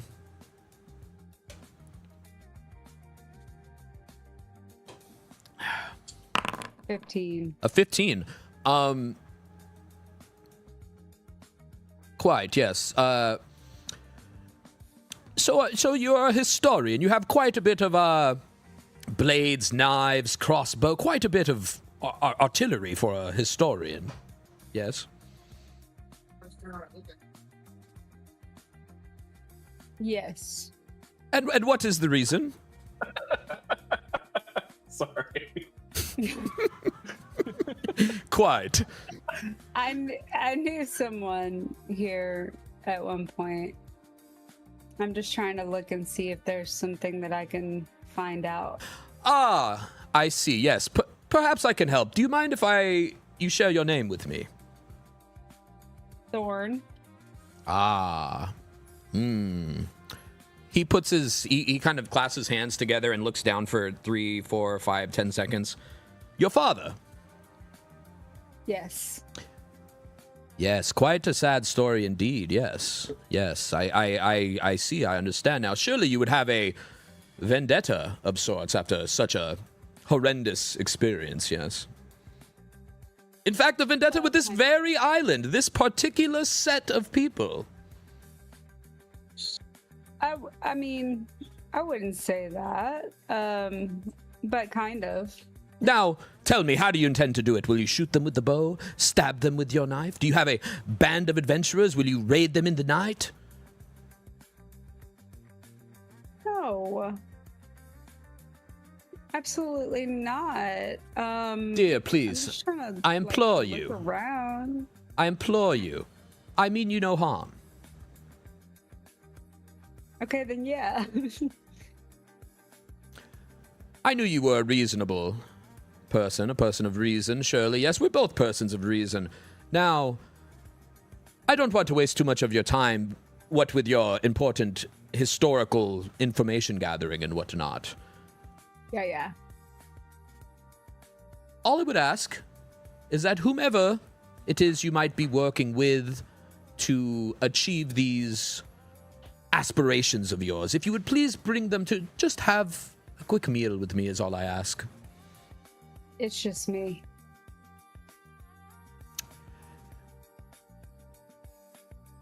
When you say it's just you, he gives you a very stern look. And he says, "Now, madam, I understand that you may not be wholly aware of all of the goings-on, for it is a very rough and fractured world that we live in, and what all I wish to say is that I excuse you. However, it must be known that now that I have your name, I'm already well aware of your situation, and I accept it. Now, I cannot help you, but I can say that if you take the same 2 lefts, 3 rights, 1 left, 2 lefts, follow through the middle, take the 3rd right, 2nd left, and continue onward down with your friends, you will find my window, at which point you all may come in, and we can discuss further bidding. What say you?"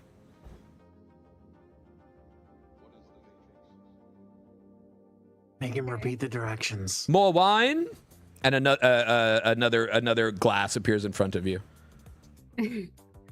Yeah. I'm stressed. Yeah, me too, because I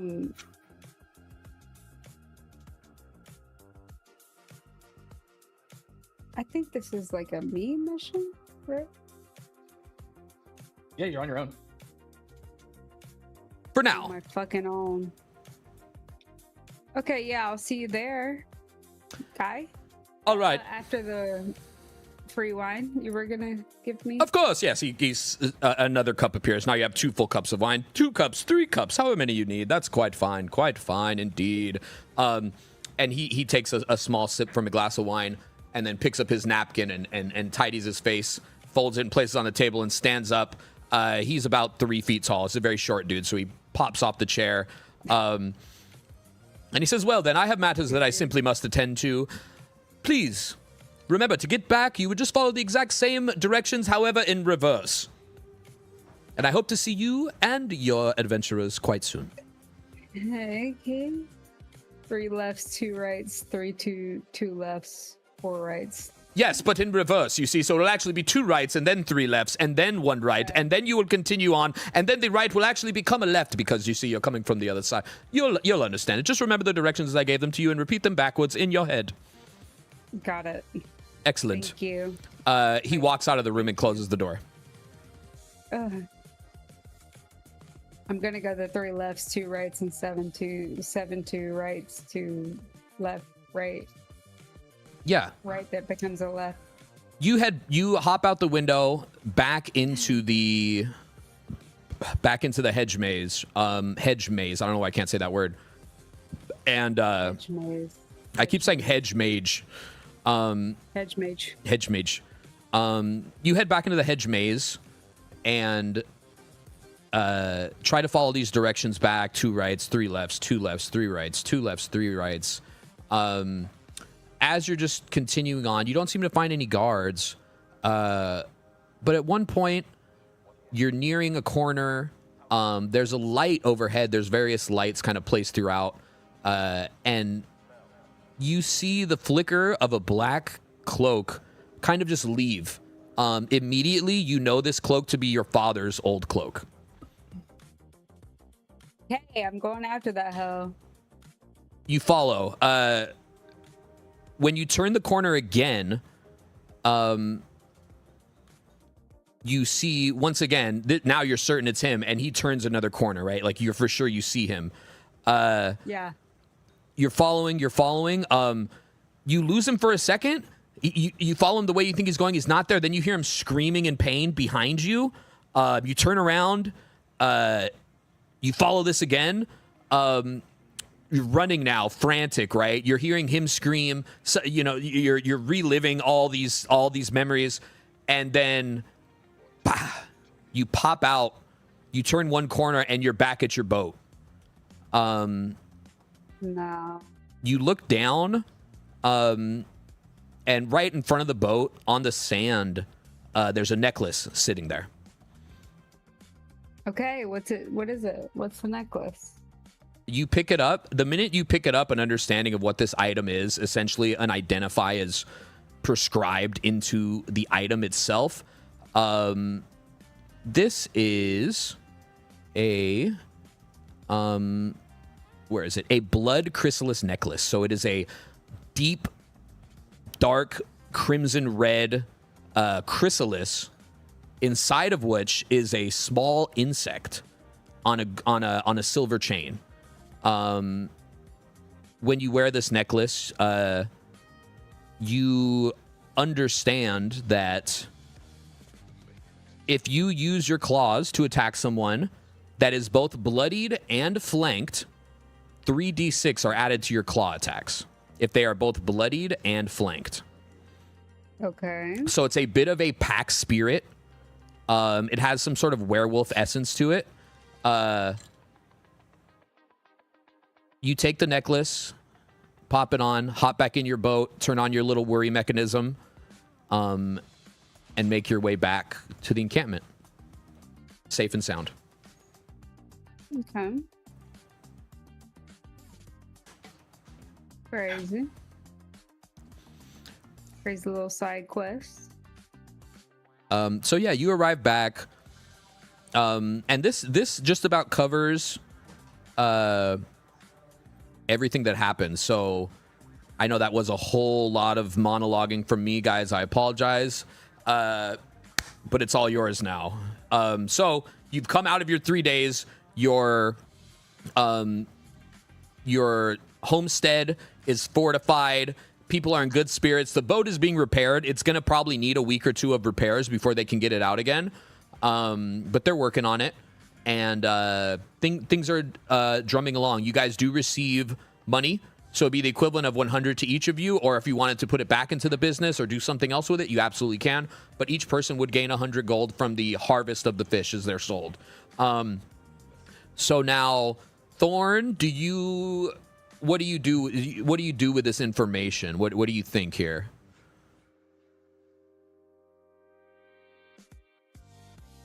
Who, if anyone, would you tell?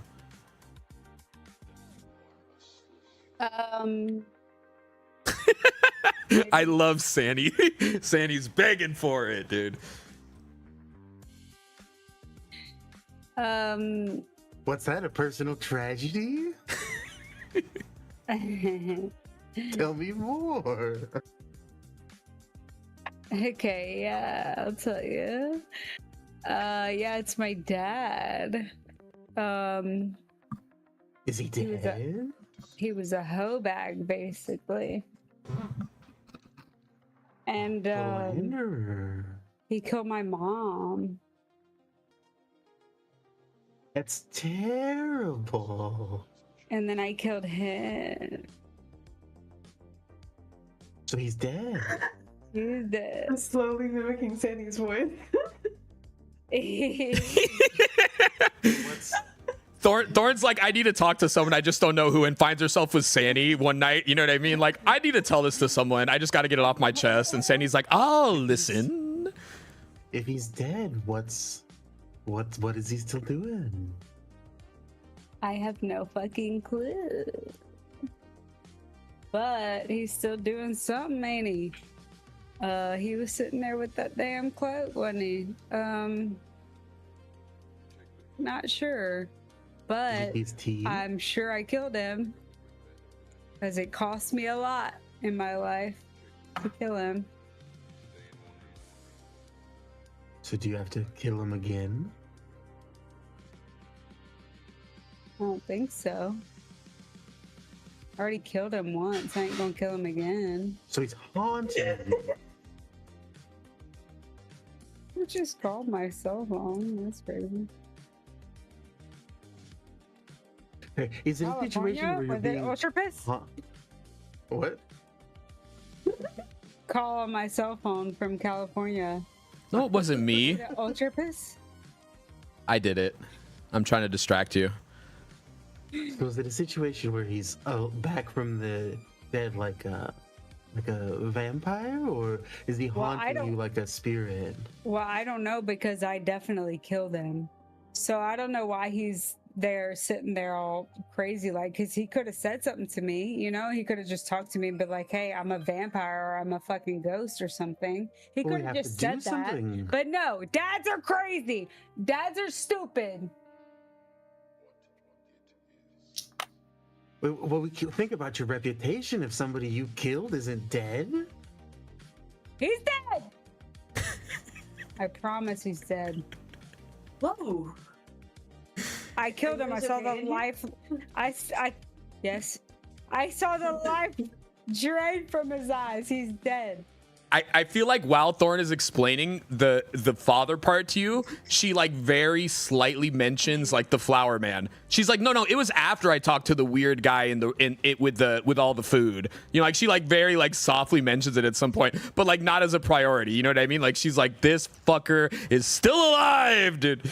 Yeah. Stupid motherfucker still alive, even though I killed him. He tried to kill you. He killed my mother. He tried to kill me and I killed him first. So what are we gonna do about it? Well, Is he? So he's where is he? in the maze. The maze with the flower. Lord's actually just like sharpening the verdicts. Just like, it's a fucking maze. Oh, Jesus Christ. Lothak's like, I like mazes. It's made up. It's a hedge mage, and it's. Thank you for the appropriate pronunciation there. Thank you. You're welcome. And it's hard. And I killed my dad, and he's still alive, and he's an apparatus, I guess.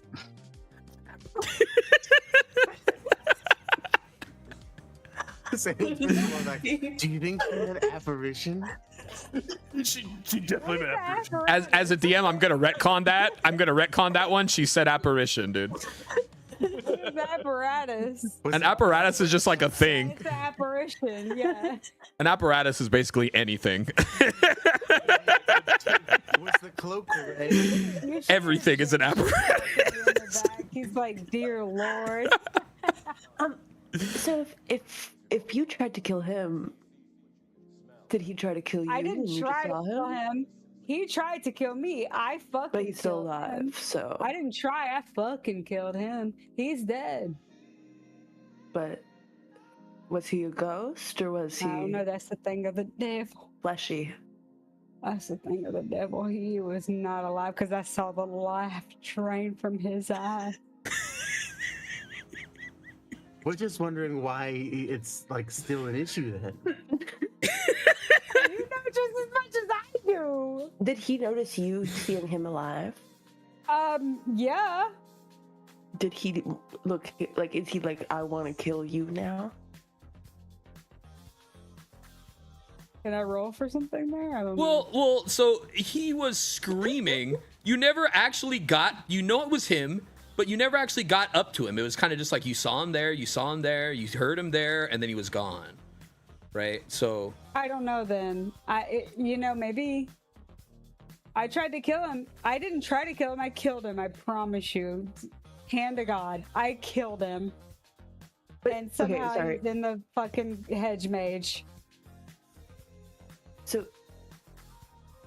you saw him and he saw you. No, he didn't see me. Okay, that's what I was asking. I was like, is he trying to kill you for killing him? I know that he's No. your dad, but But how long ago did you kill him? About At least 3 days. but at least 3 days, but no less than maybe 20 years ago, 15, 20 years ago. Yeah. at least 3 days. Like, One time when we were sleeping, she stuck out. I'll be back. No, he tried to kill me. No, he tried to kill me, that motherfucker. My dad tried to kill me and I killed his ass back. Yeah, and this was when 20 Thorn years ago. this was when Thorn was still a child. A child. Imagine that. Imagine that. Yeah. Imagine that your dad tries to kill you as a child, and then your child's like, "What? No fucking way!" And then fucking stabs you back with a silver fucking something dagger, and you're dead because he killed my mom. Your Hey, dead Louis. father is on that island over there? Well, I mean, I guess if he's How'd dead, you he know can't he was really be there? on the island. I saw him. Wait, Did you go there because you knew he was there? Yeah, I was the hedge mage man on the island. yeah, but before you got to the hedge mage, how did you know he was going to be there? I didn't know. Did the he was hedge mage there. I was just make you going realize so- he would be there? What led you to the hedge mage to begin with? because that's where he was, man, and I was trying to stir up some trouble, man. I was trying to get to the bottom of this. I was So- trying to get to the bottom of all this. So Thorn, before Please. I want to interrogate Honey about inspiration forever. before Killed him, he's dead. he's fucking dead, man. Before Blood drained from his eyes. Thorn, before your father made the turn, he got this big job position at Phelan Manor. This was going to be the big break for your family. You guys were finally going to take a turn, right? He went to Phelan Manor. You knew because he talked about it so excitedly, so it's stuck in your head. Phelan Manor, Phelan Manor, Phelan Manor. So, naturally, when you learn that Phelan Manor, is here, that's what, that is what ultimately... I went there to get to the bottom of this. Because that's where he was last, man. That's where he was getting a promotion at his job. Do you think he faked his death and has a new family now? He's not alive from his eyes. So I killed him. But did you go there looking for him, or did you go there? No, have to I went find there him? looking for answers. And you found About him. him.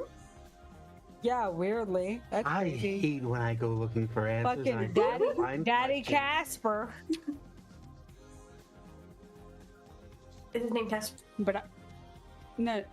Okay. But I went there looking for answers for my family's eulogy. What does eulogy mean? That's the one. Like Speech the, at a funeral. It's a bit of an apparatus. It's an apparatus you attach onto a funeral. I went for my family's- He should talk to me again. I'm just showing on it. I went for my family's, lore and saw my Like a- dad that I murdered because he murdered my mom. I'm not a murderer. He murdered my mom, so I murdered him. was I'm no not at offense. fault. It'd be okay Okay. if you murdered him. He almost killed me, but I killed him first. Pussy asshole. Sorry. Anyway, he's dead, but I saw him. Maybe we should go investigation. Do you know how to get through the hedge mage? Yeah, I'll tell you where to go. It's 3 lefts, 2 rights, 3 lefts, and 3 rights. In your head, Directions. you hear, no, 2 lefts and then 3 rights. Yeah, that's what I meant. 2 lefts and 3 rights. Yeah. What do you You know what? That's Just what you- follow me. I'll what, take what do you mean that's what you meant? Who are you talking Don't worry to? about it. Don't worry about it. I'm having a meeting. That's in not my somewhere while talking to someone. head. You can't answer no questions and then start having the voices direct where we all go.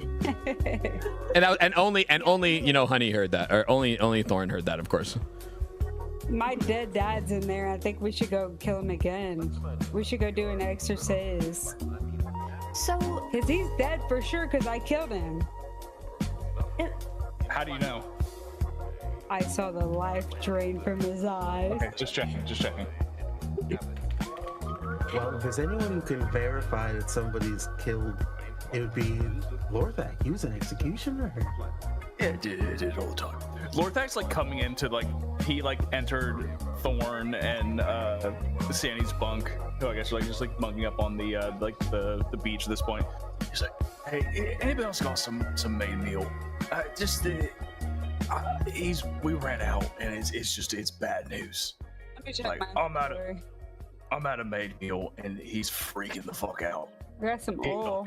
Ate the whole fucking barrel for days. I got some also- oil, a rope, and some water won't- skin. Would that help? Yeah, won't do it. Alright. Also came in to tell Sandy because his spell that Lorthak had that he wanted to add to the whole thing. I just figured it out. I've been waiting. I've been trying to remember how to do it.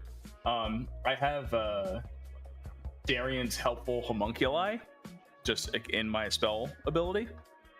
I was like, I got a friend. He can help. He's a little weirdo, but he can cut anything we're doing in half, which is absolutely useless now. It's been multiple days. What does he look like? I summon a group of helpful spirits, which lasts for the duration, which is 8 hours. It's a construct, and they're able to consider a half proficiency in their considered a half proficiency in their Arcana skill with artisan tools. If you're crafting an item, the spirit functions as a single assistant for your crafting, having the time. Oh, that's really cool. Was there something in particular you wanted them to assist with? It's all kind of time is with the wall. He was just upset that he wasn't able to help with the wall, so he's like, I made a little weirdo. There's a weirdo. He can help with the wall. Absolutely. So he does Just like Bev. all the nice he tidies up the trimming of the wall, helps with the railing on the guard tower. Yeah, he does he's doing OSHA certified. Yeah. Fanny was making something that's a little bit of a death trap because he wants there to be an element of risk in defending this place, and the homunculi put it up to code and OSHA standards. Yeah, absolutely. That's sick as hell. So you guys are fully, everyone take your long rest. If you hadn't, you all have 3 temp HP, and we're gaming, boys. I guess we're gonna make 3 lefts and 2 lefts and 3 rights. Yeah, well, it's just, do you like the weirdo? Can I do an insight check? Just based off the fact that Thorn randomly said, no, that's what I meant. Yeah. Whatever. And then I said, is someone talking to you? And she said, don't worry about it. Yeah, do an insight. Yeah, totally.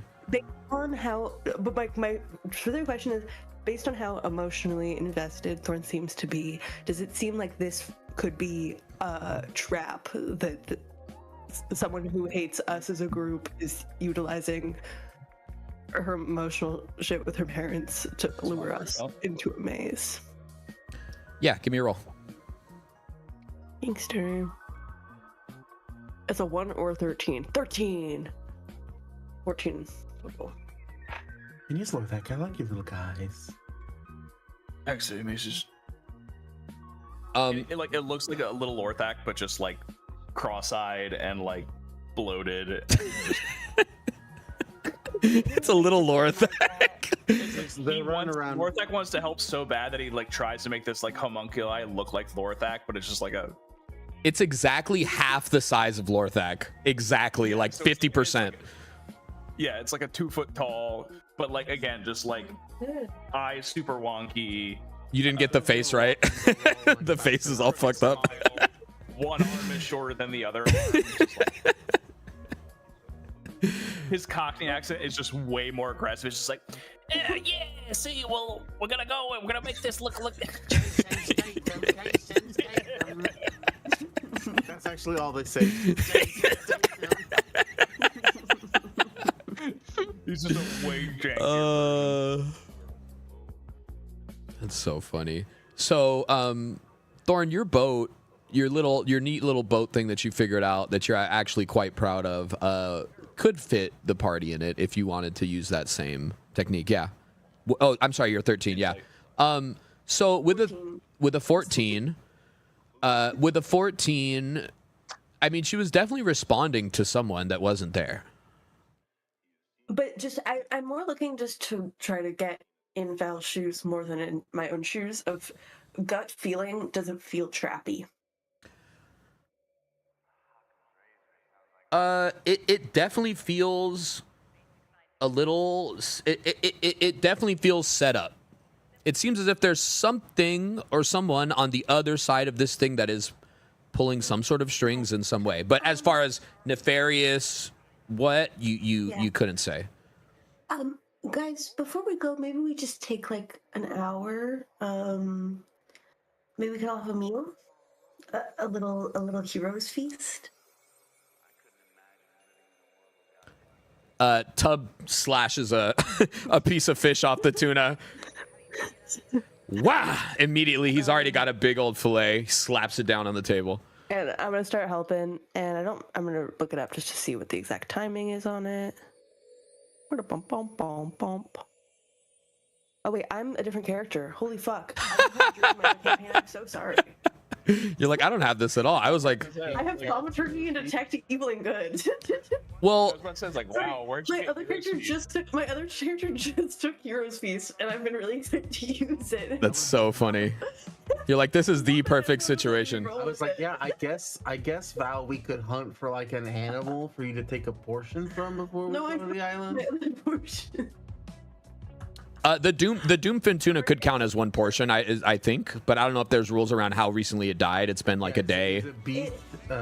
It's within 24 hours, and I've heard. I imagine when you cut. and up the other thing I'm tuna off- thinking that I wasn't trying to interrupt, but I do think at some point when the homunculi, whatever, are running around, You're Val does turn to the Lord that can go. Is it weird if I kill one of them to eat it? Yeah. I know they're like little ewes. She eats one of the little Jason Statham's. I mean, If it's just the one and it needs to keep working, that's fine. I was just asking. hold on. No, it's a group. It's a group of helpful spirits. We find out why one of their arms is shorter. Yeah. Val took a little bit off the top. It's just, if you get a taste for them, don't like come after me later, because Oh no, you're not a monster. No offense. no, I mean, pretty sure I'm not the only, I'm one of the non-monsters here, but I'm not a monster. yeah, no, I didn't say that. Yeah, She smiles and her teeth are very faggy. Everyone's giving her no smoke for how sharp her teeth are. She cheerfully says, "I'm not a monster," as she like rips a piece off of your spirit creature, your holy summoning. I'm not a monster. Sandy and Boogie just look at each other, the ghost thing and the blood druid. I was so confident in that Lord, that's just like- thing that when I looked at my spell it's list, fine. I was like, why is it only 2? Why is it glitching? That's so funny. You're like, what the hell, man? It's fucking my character sheet. Yeah. Well. So you guys do have some tuna nonetheless. One last meal. You wait for things to quiet down. And you guys can make your way. You do have a nice little boat that could take you there.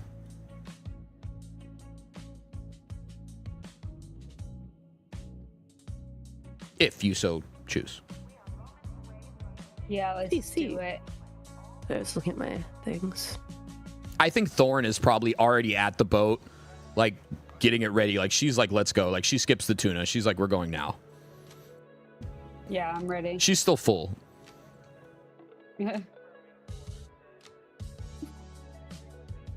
Yeah, I'm on Ozempic, so I don't need much food. Hell yeah. I'm just sick.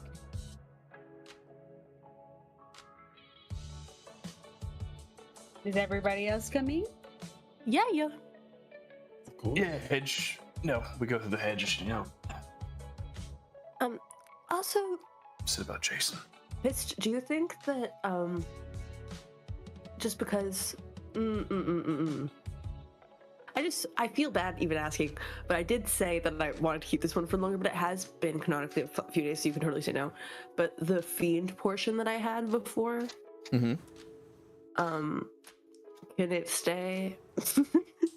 So is there ruling around it? It doesn't specify, right? It's within 24 hours, so the answer should be no. But we never kill fiends, and it gives you telepathy or yeah, that's the right word. Within 60 feet for an hour. I just thought it would be fun for this, but you can say no because rules as written, no, I should not get this.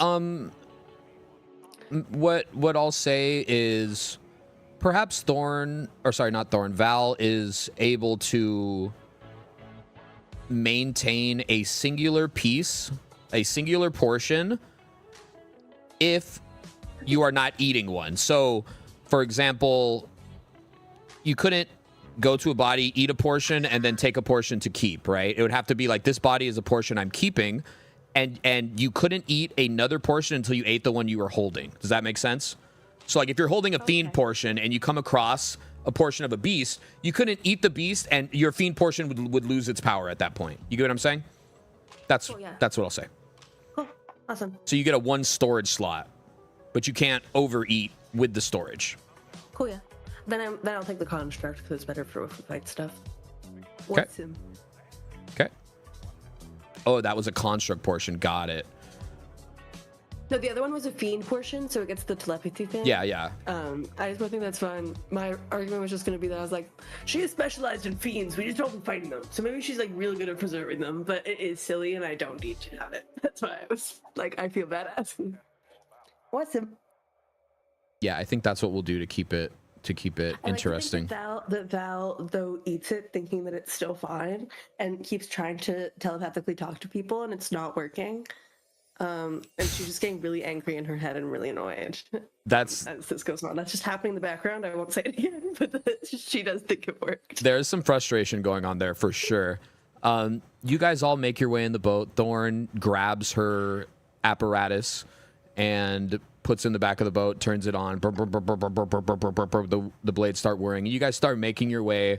A much time again. You guys waited tonight, so the village itself is pretty quiet. There's light coming from the lighthouse that allows, some vision of things, and you arrive again. The guard situation is still the same. Hey, before we go, yeah. Sorry to retcon. No, go ahead. Really, really quick. Is Gary leaving? He has not left yet. No, he's getting ready. It's going to be a couple days before he actually leaves. He told you his trip and when it's going. It's a couple days before that caravan is going to come to get him. I need to know when he leaves. Yeah. Okay. Because I want to binding pledge when he does. Yeah, totally. Well, it'll happen. All right. Okay. I also have some parting words for him when he leaves. Yeah, Gary's getting ready, finishing up, tying off loose ends, and there is a caravan from Castellor coming to pick him and a few other people, as well as some other, transportation needs, and bring them and some things from Senise to Malkovia. So you've got 2 days. 2 days. Got it. All right, carry on. Sorry. No problem. So the guards are still patrolling the same way they were. All the roads seem pretty heavily patrolled. The one logical, you guys would all come to the same conclusion that Thorn came to, that the hedge maze is the way.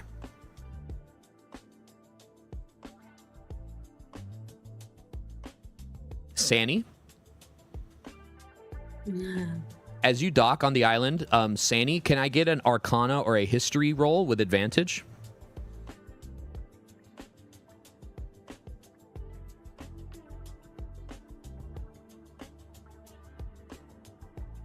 That'll be a 14.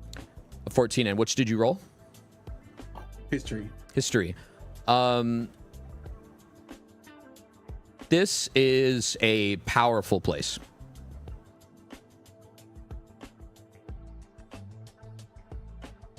This is a place of great power. Immediately upon your feet touching land, getting off the boat, you immediately feel this is a place of great power. The hedge maze lies ahead.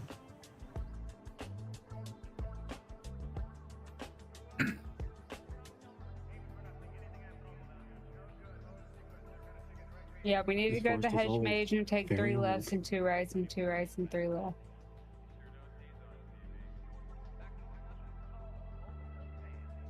In your head, 3 lefts, 2 rights, 1 right, straight ahead, 2 lefts, and 3 rights. I'll just repeat what was just said in my head.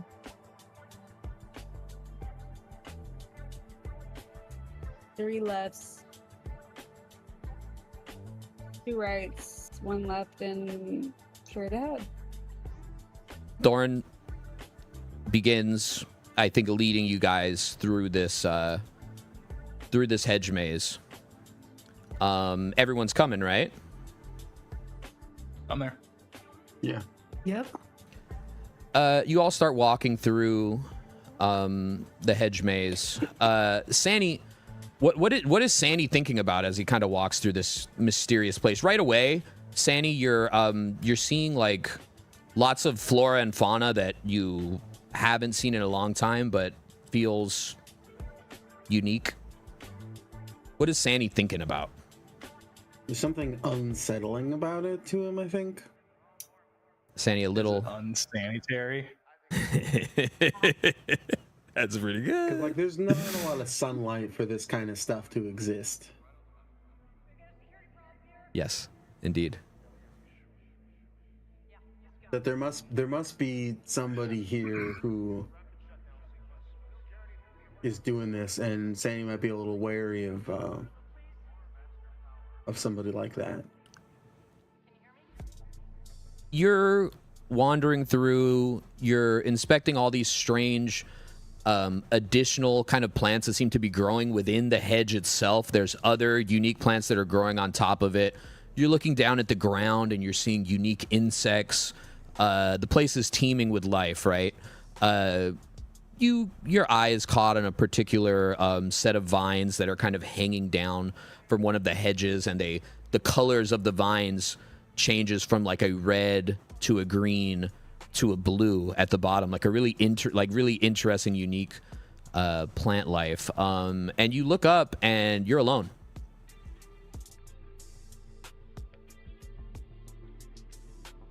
Everyone is gone. It's you alone in the hedge maze.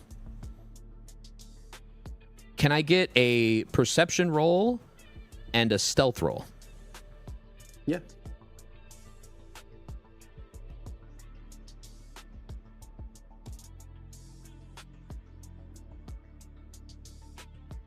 That's a 12 on the perception. Mm-hmm. The 6 on the stealth.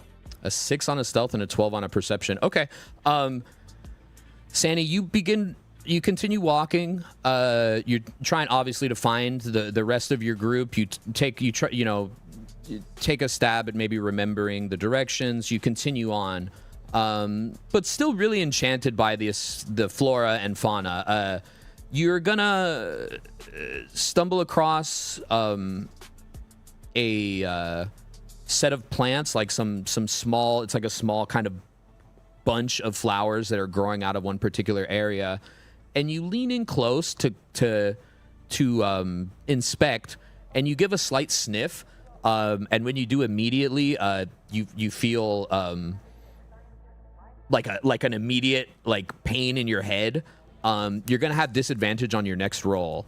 You breathe in some sort of interesting kind of powder. As you're clearing your face of this powder, you come across a clearing. Open area, the first open area you've seen. There is a small sapling planted right in the center of this circular clearing.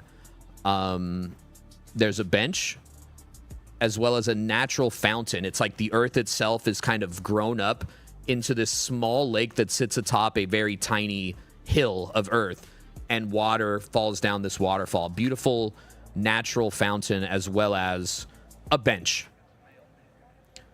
And this sapling in the center. Looking around, it appears that you're at the center of the maze. Like, based on locating, like, what you can see up high, like, you seem to be right at the center of this thing.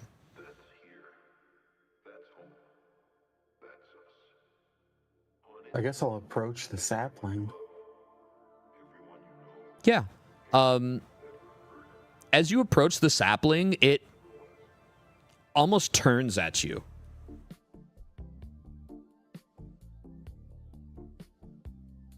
Like, it just kind of shifts a little bit as you approach, and you stand in front of it. It's very odd because it feels like this sapling is looking back at you. A moment passes, and a branch from the sapling begins to grow. Like an arcing branch coming straight out directly towards you, slowly, not aggressively, slowly directly towards you, and it curves over, and you see these little, they almost look like little bells, like little berries, pop 1, 2, 3, and in your head immediately feel the words, "Take it."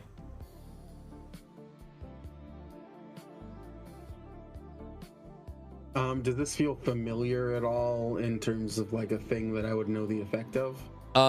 Yeah, you could give me a history or an arcana or nature. Is that a thing? We have nature as a thing. Nature a thing? Yeah, I got nature. You could do any of those rolls. The 21 nature. A 21 nature. This is a druid after all. This is a gift.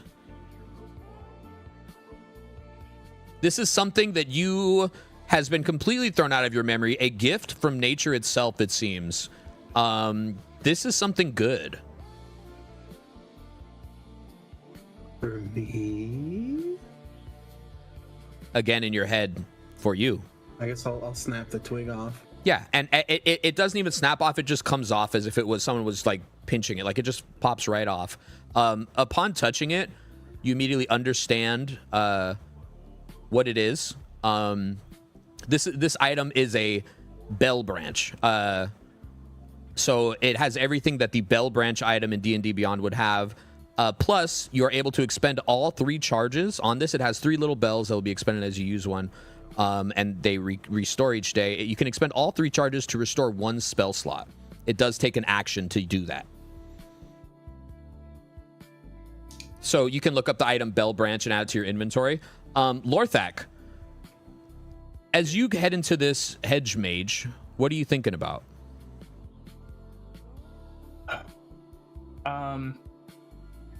Lorthak's thinking about a couple of things. He heard lycanthrope a couple times, so he's kind of got the verdict ready and kind of out and looking around. He's also thinking about how to make more money off of the fishing venture, as well as if Thorn's dad is really dead. She very confidently reiterated that she saw the light leave his eyes, but lots of excuses have happened before. Yeah, okay, so a lot of things kind of swimming around in Lorthak's head. He's continuing on, following behind a couple of members of the group. You're as well a bit mystified by this seemingly enchanted forest as you walk through it. It sparkles and it smells all sorts of different ways, and you're seeing things you haven't seen before. You look down for a moment and look up, and everyone is gone. Could I have a perception roll and a stealth roll, please? Yes.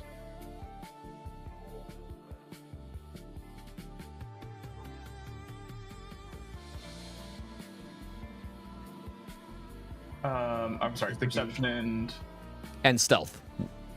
All right. Perception's going to be a 24. And stealth is going to be at disadvantage.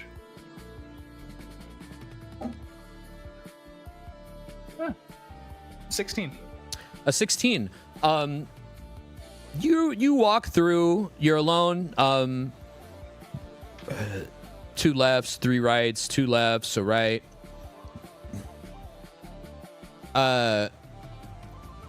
You walk past a particularly longer hallway of hedges, and just as you're about to make a right turn, from behind you, Lorthak. Fucking no. God damn. What?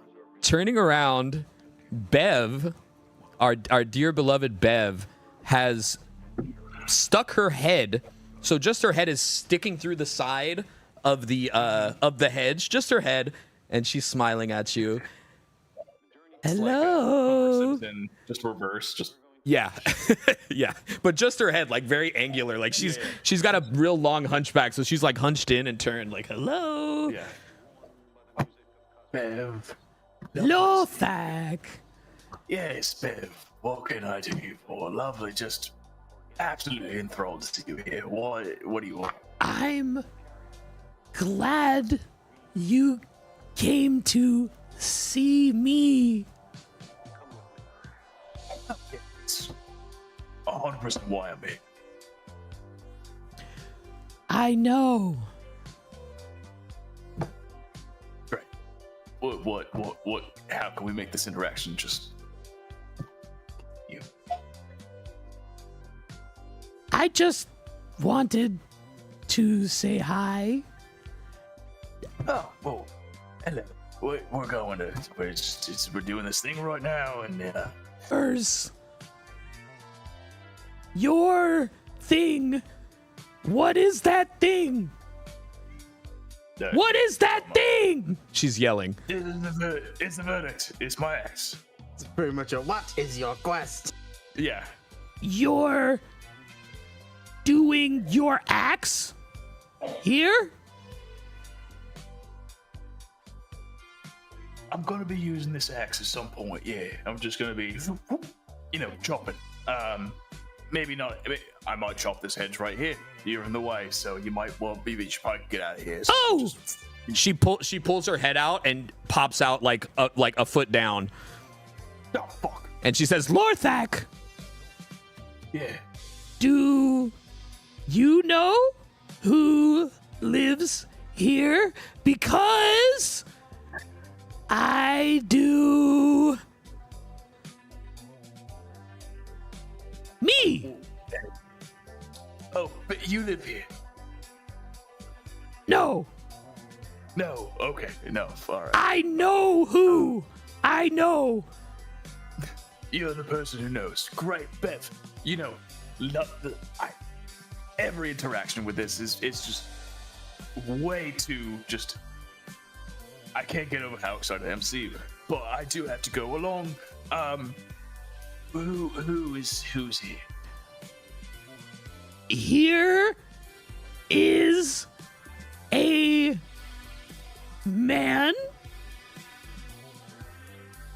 old,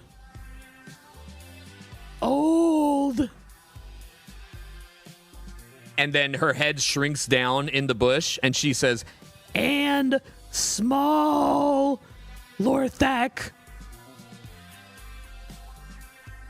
Lorthak? Yeah. Small doesn't mean weak, does it? No, of course not.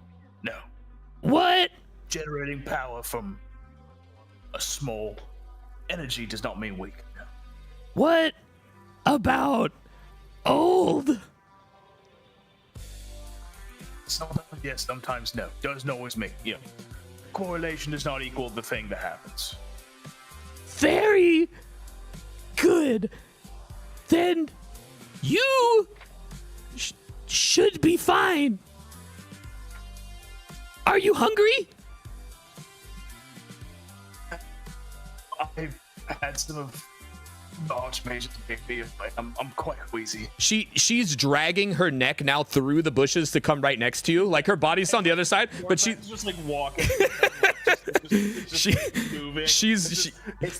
The head is in her ear, in Lorthak's ear, just like as he's moving, and she's just like, yes. And Lorthak's just like continuously moving, but it's just like continually talking in her ear. Yes. She holds an arm out, pops out, holding a bag, a soiled kind of a fabric bag, and she says, "Here."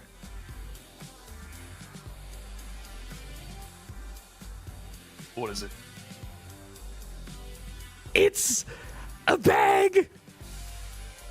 It's your bag. And her other hand comes out and like grabs your hand gingerly and like opens it and places the bag inside your hand. Goodbye. Her head pops through the bush. All right. Valriel,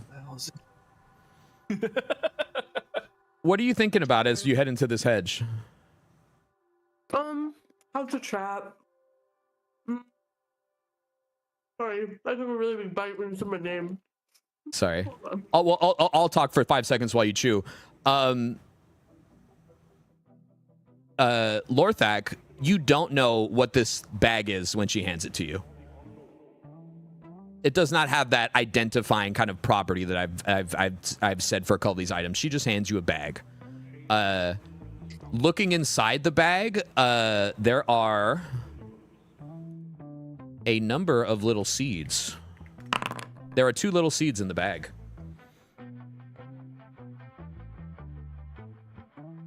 So, okay, Val, thinking about this is a trap on edge. I think she's a little bit on edge, but I think that she's kind of just like it's a trap, duh, but we'll kill them. So she's just like, I don't even fucking know. Like, just trying to like go through the conversation and get more clues from it. I think she's just thinking about that. Is anything else on her mind? So, a little on edge, Val, you're walking through this thing, you're following Thorn. You are kind of thinking out scenarios in your head. I feel like Val kind of is already like pre-planning, like, okay, like this, a fight like this, a fight like that, probably mostly battle focused, right? You have one particular thought, and as just suddenly, like a snap, all of the hedges go, and it feels as if every bush is suddenly looking at you, and you're looking back at them. They all turn towards you. Everyone's gone. Like, it's just one weird second, and then, like, it seems like they all turn towards you, but then re-examining them, they're all just still hedges, like, as if nothing happened. But everyone is suddenly gone. Can I get a perception and a stealth roll? Yes. Bom, bom, bom. Perception first. Ooh, 23. Stealth. 17. Okay. You continue on a little bit uncomfortable with what you saw happen with the bushes and everyone obviously suddenly disappearing. This doesn't seem normal at all. 2 lefts, 3 rights, 2 lefts, 3 rights. You eventually come to a dead end that has a small wooden birdhouse just on a pole about, head height with you. It's a small wooden birdhouse with a stick of some sort kind of stuck and hanging up. Almost looks like a flagpole or like a... there's no bird here, no. Do you want to go and kind of like look at this thing? Yeah, I think she'd check it out. Yeah, you want to give me a roll? Sure. I feel like investigation. Mm-hmm. I like just asking now because it's much easier for me. I outsource the work of what role it should be. I do a lot of outsourcing. I've got a team. Is 16 you said? Yeah. Okay. Yeah, you walk up to this thing. It feels warm inside. There is the flagpole or whatever it was appears to be like a ornate magnifying glass on the end of a stick. It looks like like something a noble would hold and peer at the paper through. The birdhouse, the inside of the birdhouse does actually feel warm. And the item it does totally catch your eye. This stick. I'll pick it up and look at it. Yeah, you pick it up. The second you touch it, you know that this is a gem of seeing, but it has one charge. It lasts 10 seconds, and on a long rest, it is a 50-50 shot to restore that one charge. As you're checking out the item, a gray hawk comes gliding down and lands on the top of the house. Hey, little guy. I don't speak animal, by the way. But you do still try to kind of communicate if you want to give me an animal handling. Sure. 9. Go! The car. Go! Awesome. I think Val kind of looks around, looks at the stick, tucks it in her pocket. Yeah, Val wears pants. Her pocket.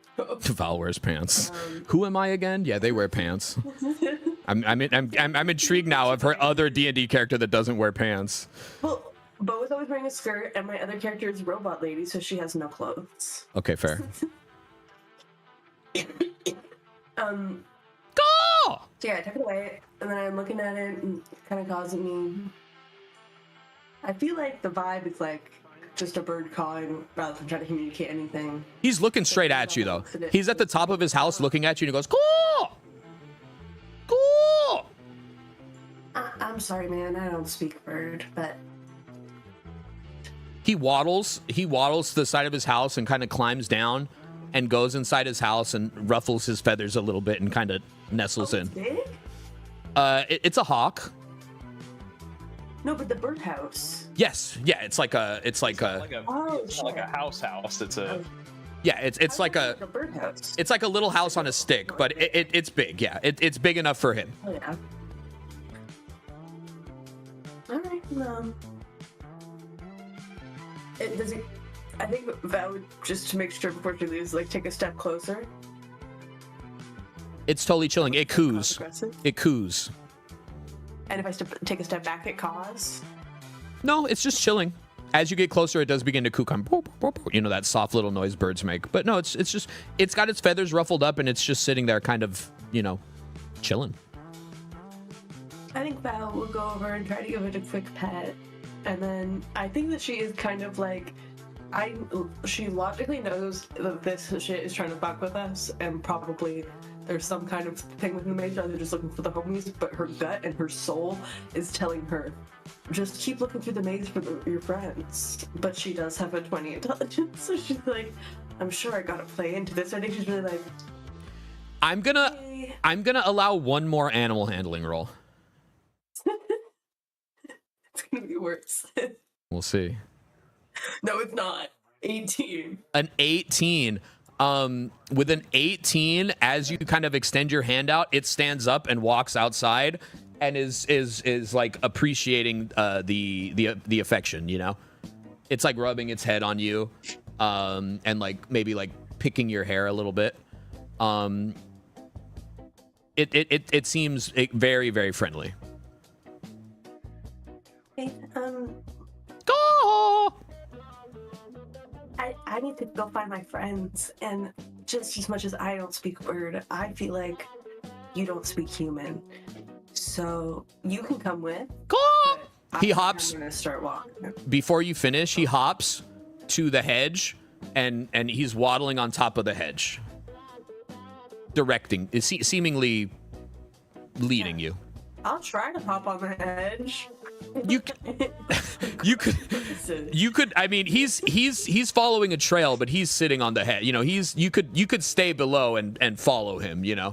Oh. You know what I mean? Like he's on the top walking, but you could follow. But Val, when she's like, oh, he's trying to get me to follow him, does try to go in the hedge, and then it's like, no, it's a real hedge, and falls through the hedge for a second. If you try to go on, if you try to go on the hedge, you will indeed be So Val tries to go on the hedge.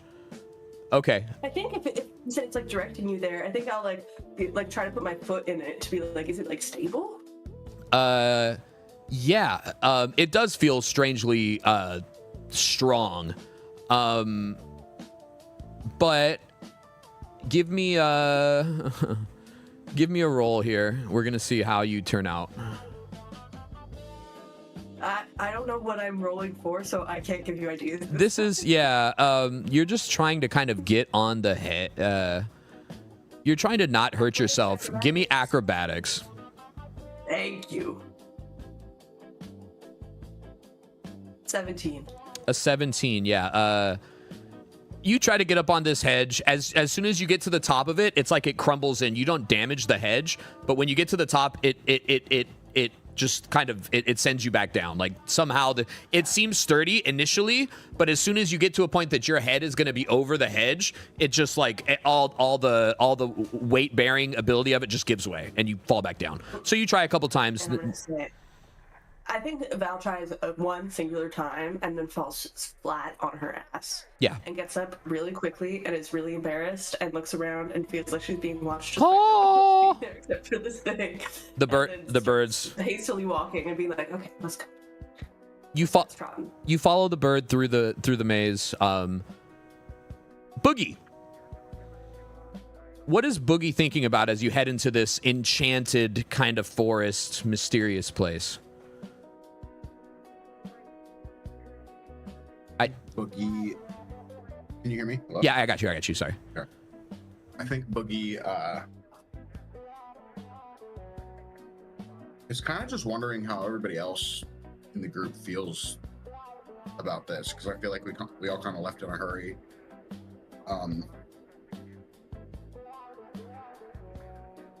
Yeah, I would say that I'm wondering, especially the people that I've kind of made bonds with, like Lorthak especially, Sani, wondering how they are feeling.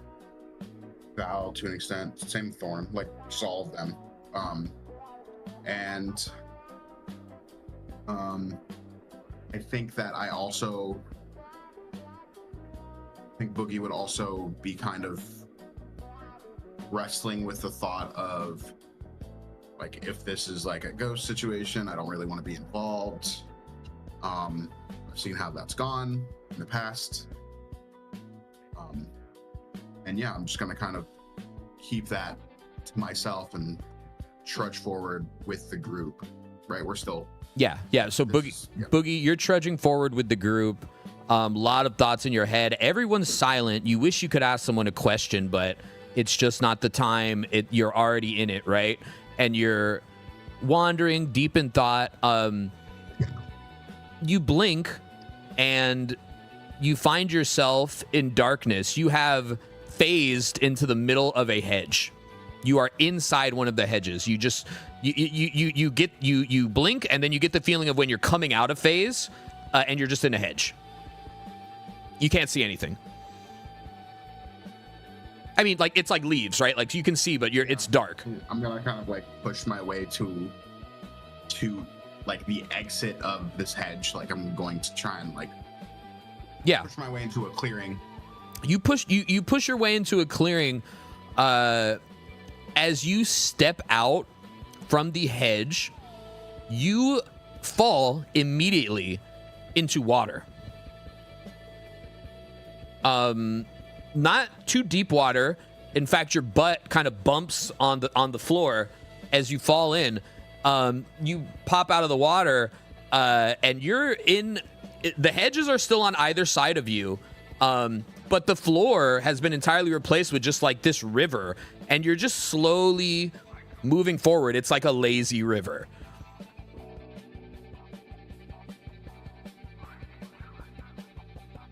The water's carrying you along right now. There's no floor. It's just kind of carrying you, and it takes a turn, and you take a turn. Can I get a perception roll and a stealth roll? Sure.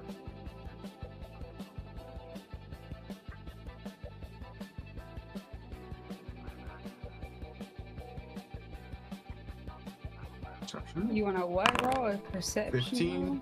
No, not from you, just from Boogie right now. Oh, Because I what a got a nat waste. 20, that sucks. That's You got a 15, and what was stealth? sorry, I haven't rolled it yet. Oh, I was go ahead. looking at the nat 20 on my screen. Yeah, I know. Honey's just you wasted it. Oh, crit fail on the stealth. Crit fail on the stealth. Wow. Okay. So, this river's carrying you along. At one point, as you're sitting in this river, you find yourself kind of uncontrollably phase shifting, but it's not your body as it usually is. It's your eyes. And you, for just one moment, the bright green hedges and this clear, clean water that you're sitting in, for one moment it shifts. You see a desolate swampland, and you're sitting in a river of black muck, like absolute sludge, just for 1 second, and then you phase back, and you see again this. You see again you're back in the hedge. As this happens, it startles you so much that you swallow a bunch of water. And you kind of get up. You're choking on this water. You're gonna take. Where are we? You take 10 damage from choking on this water. But the river continues to carry you on now. You're back in the hedge, right? Seemingly everything is fine. As you're continuing on, you have one more shift of vision just for a second. And in this vision shift, you see something in the water sparkling bright through the sludge. When you shift back, you can't see it anymore. You know where it was, but you definitely saw something just for a moment. It's something shimmering in the water, just a couple feet in front of you down below, like where your feet are at, essentially. Like it's not deep, you know what I mean? Jut my hand into it. Yeah. Towards it. Give me a sleight of hand Grab it. with advantage.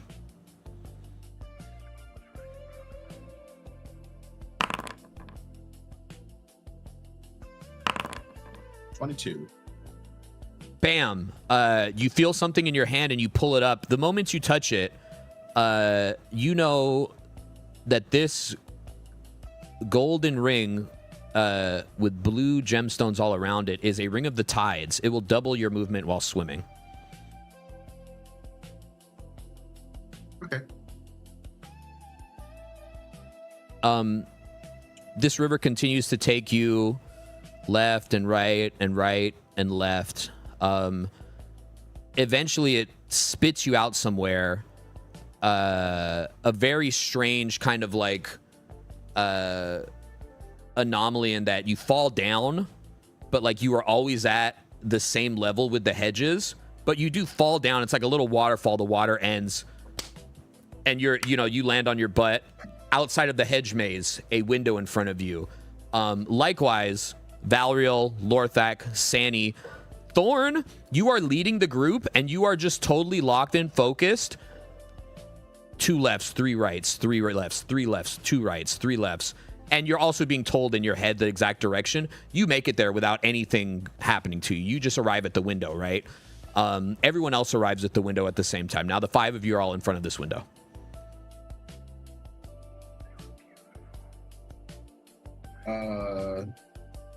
What? I got this bag of shit. Anybody can do like a cool identify or... And Lorthak's just like still holding Bev's just like bag. What just happened? I got Bev just came over and said hi and just handed me this bag. Yeah, it's just the weird At that- googly eyed with the little tinies. Yeah, she's the one back at the beach. Yeah, that one. Yeah. She's here. She popped out of the hedges. What? Yeah, well, would maybe just walk through the leaves and shit, and then Bev just went, it's just There's something else going on here.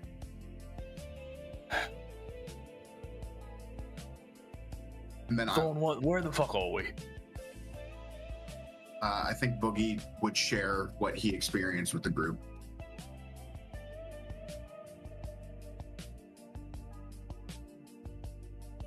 Did you eat like a weird berry? Or I swallowed some of the water.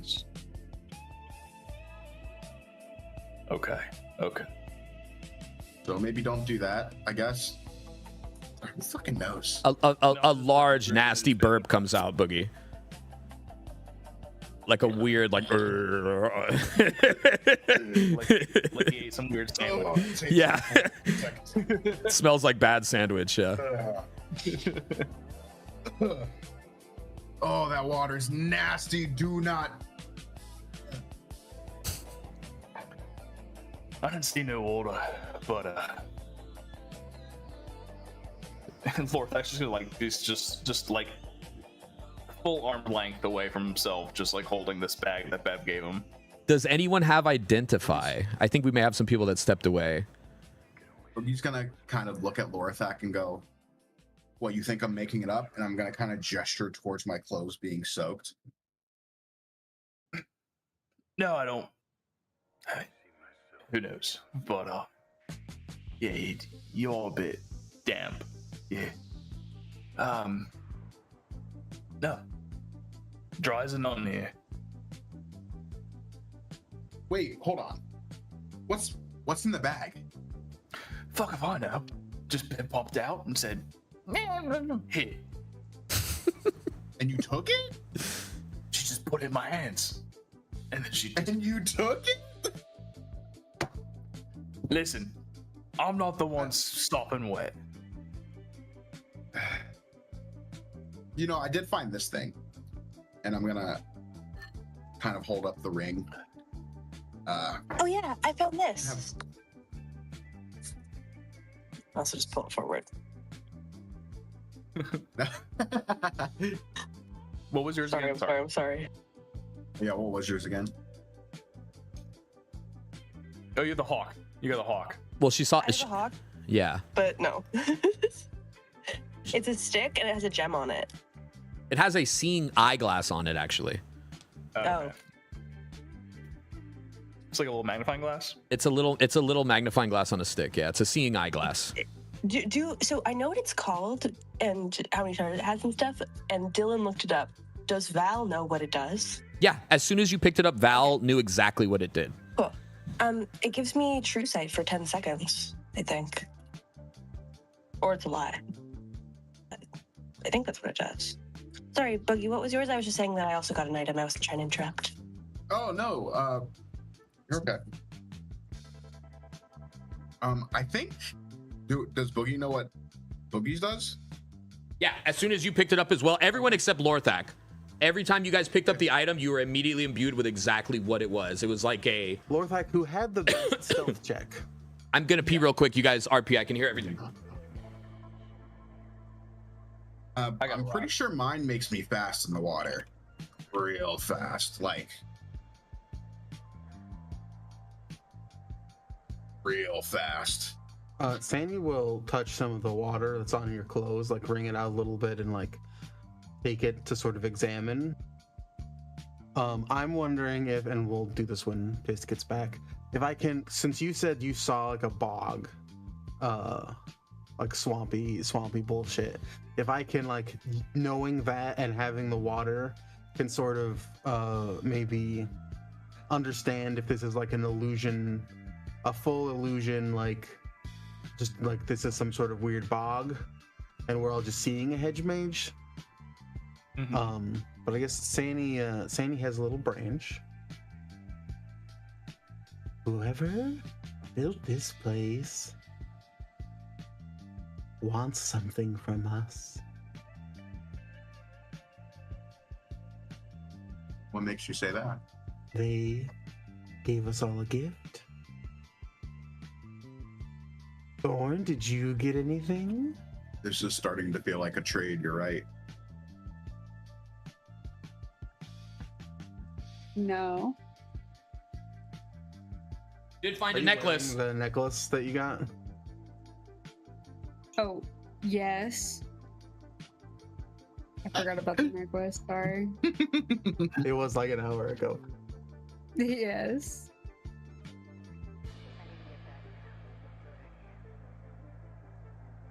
I got this necklace. So, Sani, you can give me let's do another nature roll with advantage. All right, I'm just gonna roll it twice because Yeah, go ahead. 23. A 23. You wring out some of the water into your hand, and kind of with your ability to control nature, you kind of like try to extract like what would be sediment from the water. And while the water looks clear, when you extract, you do have like a lot of like soot and muck that comes out. It's like it is definitely like a boggy water. Doesn't appear to be, but there's stuff in it. I have identified, that's- by the way. I was Perfect. Gonna say, like, I don't have it. I think the one who has it is you. That's so funny. It's me. God, I love Lorthak. I don't think about spells at all. Right. Well, if you want to identify it, Yeah, Lorthak's just gonna be just tinkering around with it, and he's just gonna be like, feels like some like magical presence as he's like kind of like just looking at this thing. He's like, wait a second. Oh yeah. Oh yeah. Oh yeah. would you? And he's like kind of like I feel like your identify would be to finally open the bag because like you didn't want to open it. You know what I mean? You finally grow up the courage to like peek inside. Inside the bag is 2 round, thick seeds. And your identify informs you that this is a black root pouch. If the seeds are planted, something strange will happen. If these seeds are thrown, they will blow up. Yes, indeed. fuck yeah, let's go. Oh no, I got a bag of shit. It's nothing. He pockets it immediately. It's just some goofy pep shit. It's just, Does it feel like Bev is in charge of this hedge maze? Who you asking? Saying he's, just thinking to himself because Bev was here. Bev's the only person that was interacted with. I talked to nobody but a tree, a sapling turned towards me. Somebody fished something out of a swamp, and I'd say how Bev got her thing. with the nature rolls you have done thus far, the branch that was given to you was not from Bev. Okay. Yeah, Bev also just mentioned there was just some small, old dude. He was just small and old. Well, he's small and he's old. Yeah, I know. Those are 2 things. And then she just handed me a bag of shit. Like literally just shit in a bag. Well, what are we waiting for? A window's before you, brightly lit, a very nicely adorned room. Windows wide open. Is there just a small dude in there? This could kill a small dude. I think that's what we're supposed to do. So I don't think Lorthak can see it through the window. You'd have to kind of prop up. No, Lorthak's asking. He's like, is there a small dude in there? I think we should have to fuck him up.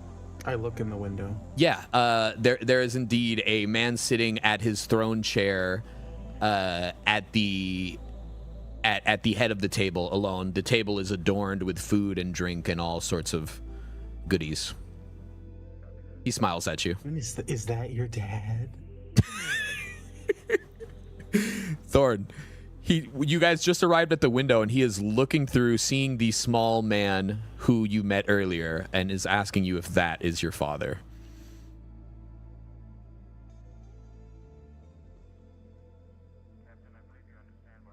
Let me give you a refresher. Thorn, is this the father?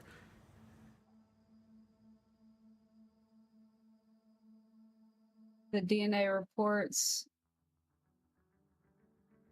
come back, and you are the father. That is your dad?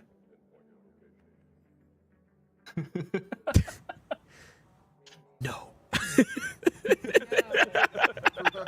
It's not my dad. That was the man who had problems with B. This was the flower It's man. so This is funny. flower bee man. Because You're not my dad. Like, I could tell, like, I could have cast a spell to know. If it was her father, yeah, you but literally it's have a funny spell. to ask. 70 times in this campaign. Yeah. Honey, Thorn is so deep in thought about her father. If it's not her father, is her father dead? Is her father alive? She like can't even like comprehend the question. But it, He's dead. ultimately, no, my dad's dead. How Yeah. do you know? Because I killed him. We're like just like jumping up. Yeah. I saw the life drain from his Every eyes. time you hop up, you do see him smiling at the window. But he doesn't say anything. He's just waiting for you guys. Ew. Is the window open? Wide open, yeah. Hey, fuck you. We're gonna kill you. Come here, bitch. Bev said you're weak. Or just maybe He walks up behind Lorthak and grabs him and kind of gives him a little lift so he can. yeah, Lord Thak's just like standing with just like flipping him the Goldbergs, being like, Hey. no, It's we're like a gonna get Mulan where there's the big guy and there's the little angry guy. yeah. No, I think we have to kill him. That's what Bev said. Not that I trust Bev. She gave me a bag of shit. Bev said to kill the little man? Bev said he was weak or not weak. I don't know, one of the two. Well, he's got to be So weak. Look at him. What's the leap from being weak to killing? I don't know. Bev just said he was like he's probably strong, but no, not. Probably strong. You just said he might be weak. Through the window, Sandy will be like, do you know Bev? Ah. Bev. Bev. Beverly. No, it's not Beverly. She made that very clear. It's not. It's just Bev. Not Beverly Marshall, Hamsel, or Horton. Yes. I'm not sure I know Bev. She's perfectly normal looking. She has a lot of little critters that look like her. Ah, yes, Bev, of course. Of course, everybody knows Bev around here, of course. What, and who might you be? I'm sorry, it's just quite unusual to speak through the window. I do suppose that you are out there and I am in here, so it is only natural that in order to speak, we must speak through the window, but would you care to come in? Would you prefer a door? The window changes into a door and opens. Now I'm trying to think, is it suspicious that he's going out of his way to invite us in? Be careful about inviting things in around here. Like, isn't that a thing you try to avoid? Is that one of the rules for vampires? Is that you're not allowed to be in a house? It's the other way around. It's the other way around. You have to invite them into your home. But that's also Is he making a faux pas? you want to know if he is Is he being reckless right now by just inviting us in?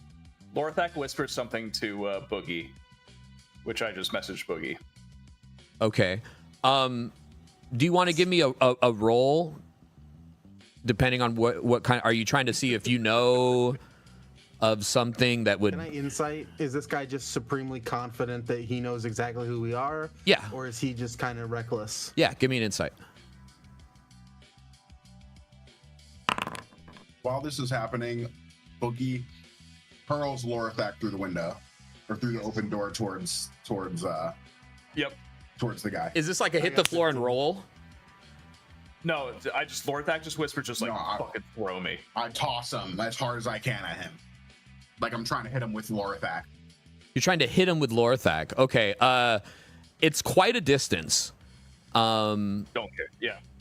I don't As go ahead. As Lorthak does that, before he does, he's gonna cast improve ability or whatever that is. Enhance ability. Enhanced ability, yes, which I did prepare today. Okay, Sani, a 15 insight as you're trying to get this guy's angle.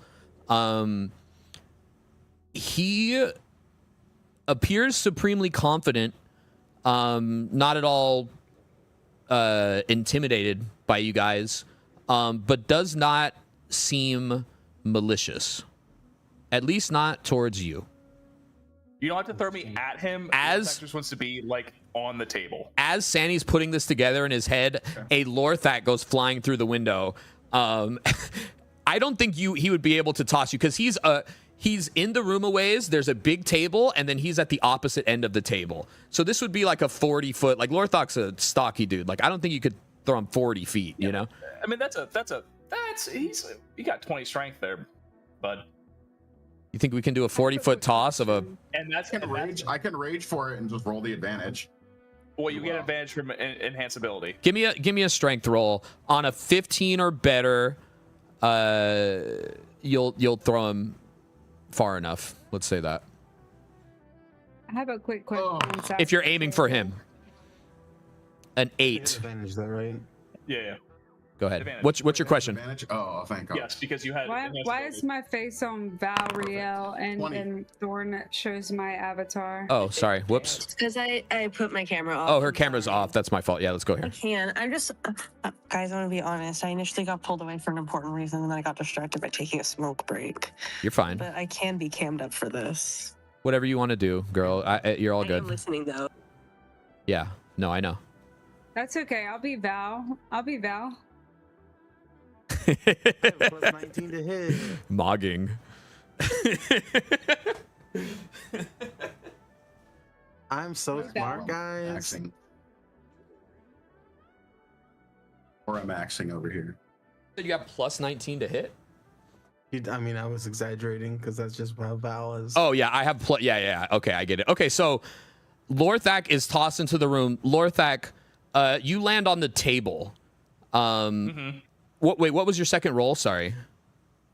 It was a 19 or 20. Oh, okay. I forget. Yeah, we're rolling with advantage. Oh, okay. So, and you are throwing him at the person. Yes.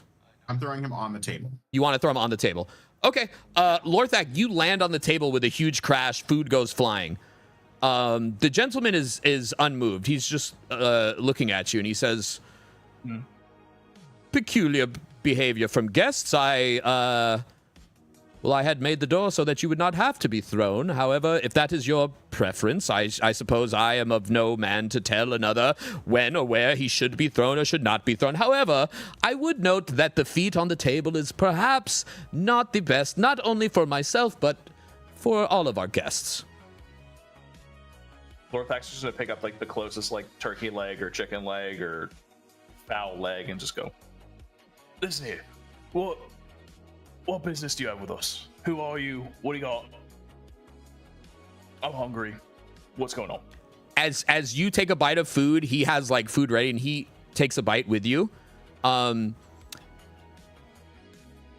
he says, I'm glad you've, after such a toss, have decided to come in with a much more understandable approach. Yes, indeed.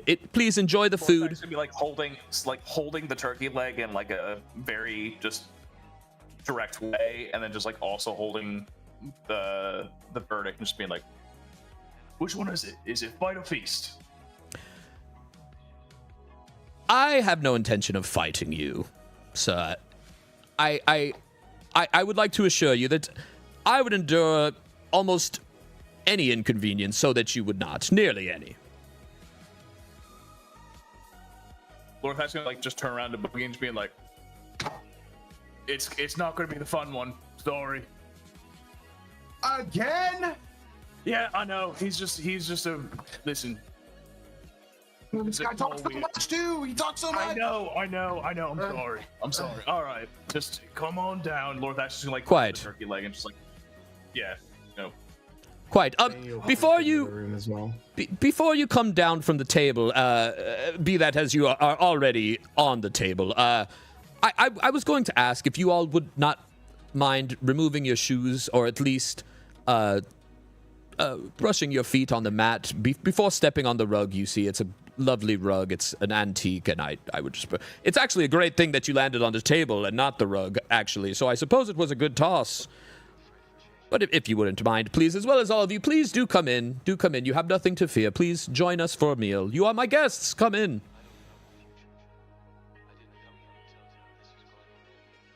Partake. And he gestures to all of you to come eat the food. I do enjoy having guests. I love new guests. Are you the short old man Ben Huh. was talking about? He fastens up his Am I taller jacket. than him, or is he? We're about the same size. You're a couple inches taller, just barely. No, yeah, he's a short one. I'm good. I'm still feeling a little. And he lets out another belch from the water outside. Oh dear, dear. Don't worry about his feet though; they're like kind of corporeal. Well, it does appear that he is sopping, actually, but never the mind.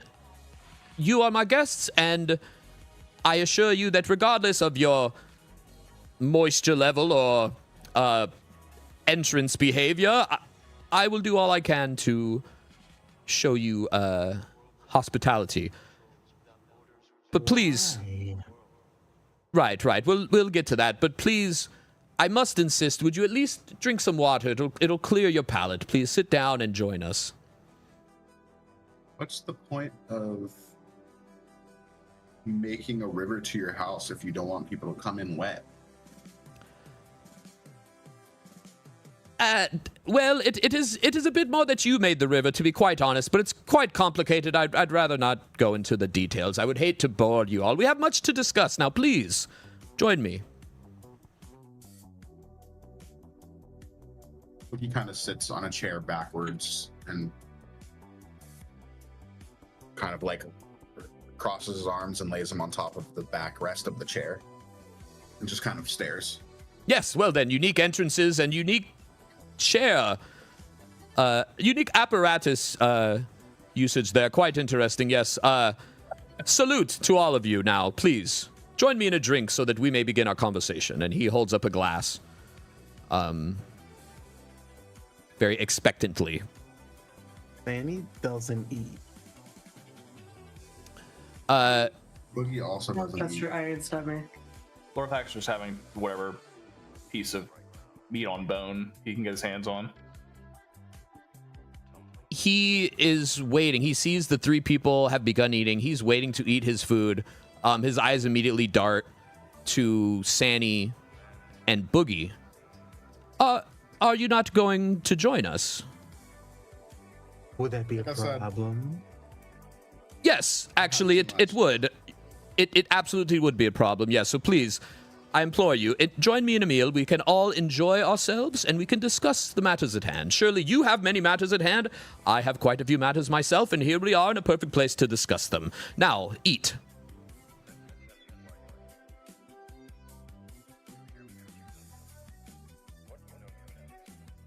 Has a fork with so many vegetables because she hasn't had fiber in 8 Can I roll an insight check on him? And looks up and goes, Can Sandy pretend to take wait, it? why? Yeah, if I want to roll an insight and then pretend. Yeah, same. Okay, roll insight. I'm going to say insight at disadvantage. This is wholly confusing to you.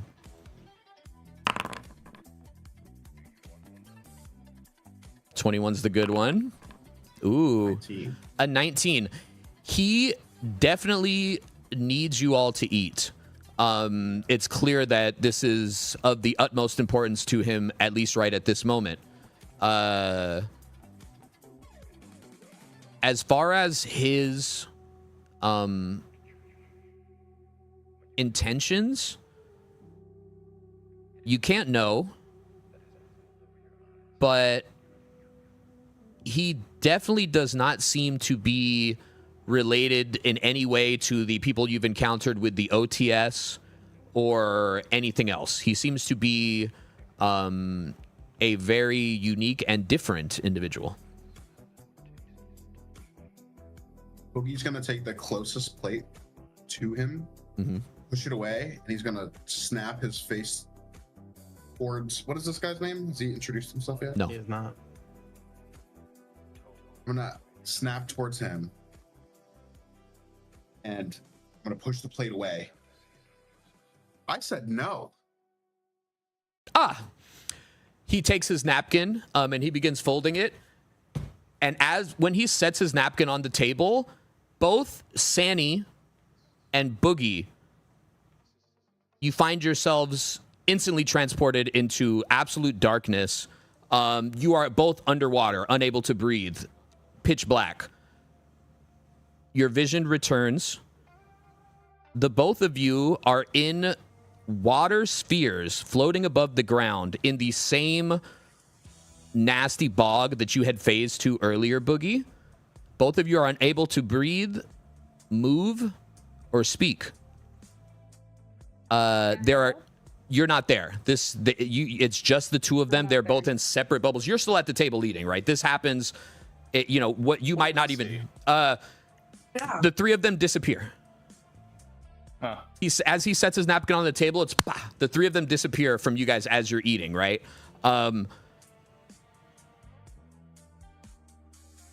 He's standing before you. There's these enormous mosquitoes just kind of slowly floating through the swamps in the background.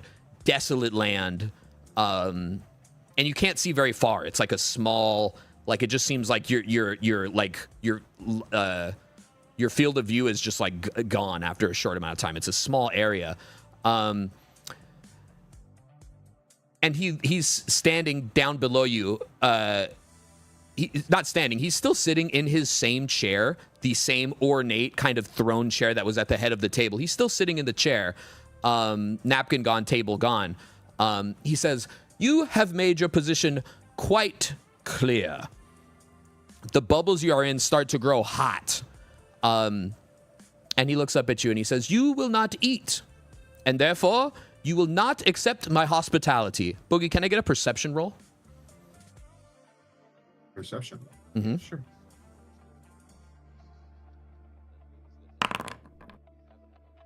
I get advantage on my perception checks. Believe. Wait, no. 17, Sorry. first one. Sorry, it's not advantage. Well, your first one was 17 anyway. Okay. You realize that My proficiency as advantage. Yeah. No, you're good. So you realize that you are slowly slipping out of the bubble. You cannot move, you cannot speak, you cannot breathe, but you seem to be slowly slipping.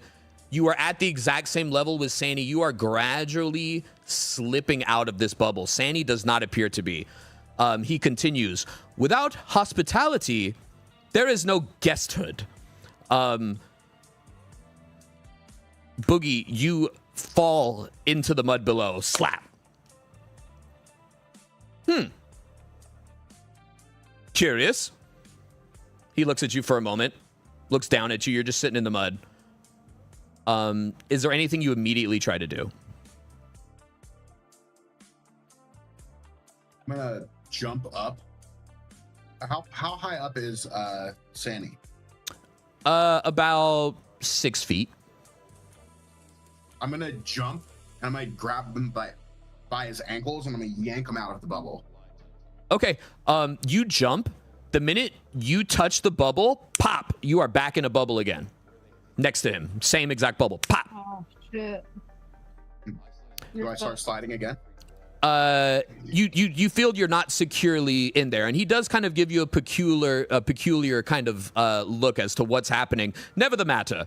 Without guesthood, there is only intrusion, and intrusion, I assure you, is considerably more harmful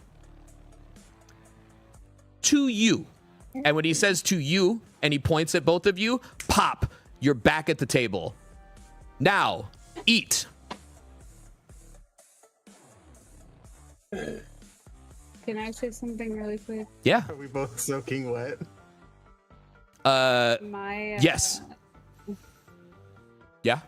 Speaking of eating, my reproductive organs are eating me currently. Oh, no. So I need to get in my bed. Okay. It's okay. Thank you for playing. I'm dying slowly, a slow death. Don't die. Yeah, we need you to be. We need you alive. That was an awesome time. I mean, we normally end at this time anyway, right? So we'll, you know, I think we have a bit of a. Yeah, so we'll do just a last bit of this, and yeah, we'll look forward to the next one, dude. Thank you for playing. Thank you for having me. Normally I would last longer, but this is. I gotta go. All right, survive. Survive. Good night. Good night. Good night. This is all in hopes that maybe someday soon I'll have a baby. No, I'm joking. You. Bye. Bye. Zing. What a thing to just drop. Yeah. Now, eat. And he picks his napkin back up and begins to fold it onto his lap, paying you guys no mind. But yes, Boogie, your ass is all muddy. Sandy, you're just soaking wet. Boogie slaps Hair his wet. plate away, and he goes, "I said no." It's Can not I? bad, but Can I detect the presence of aberrations, celestials, constructs, elementals, fae, fiends, or undead? And does he register as any of those? You absolutely can. Boogie, when you slap the plate, it immediately, it's like, zzz, and goes right back down to the table. And he looks at you, he leans a little bit forward to you, and he says, "Now, sir, I assure you that I mean you no harm. However, you have come to my manor, and all I ask is that you are gracious as my guest, nothing more. I intend nothing of you that you do not already intend yourselves."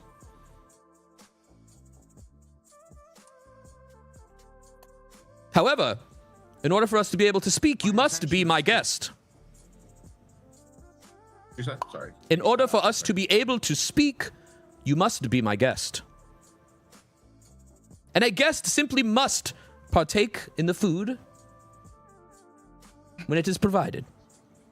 and Lorthak's gonna like turn to Boogie and like do one of these and just be like, "Listen, I know I really wanted it to be a fight. I just like I wanted it so bad. Every fucking fight, it's been like, Really, oh, Lorthak's just like he's behind. He can't. He's just like the last one to like really do anything. So I wanted to be thrown in here, but you know, maybe Bev was right. Maybe this guy's like really powerful, and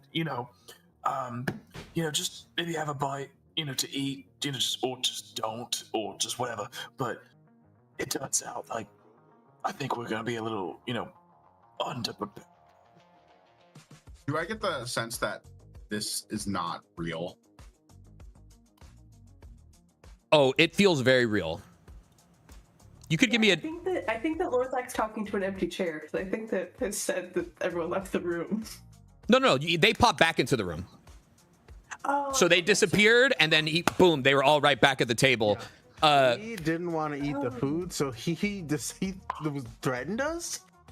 I thought you guys were being threatened while still in the bubble. No, My brain got confused. They're out of the bubble now. They're back, and Yeah, Lorthak saw that happen twice. He's like, the food's not really that bad.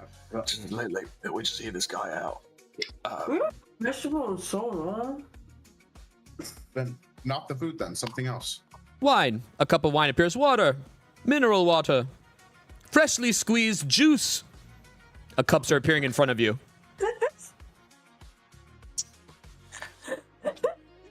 Drink some juice. Just have a sip.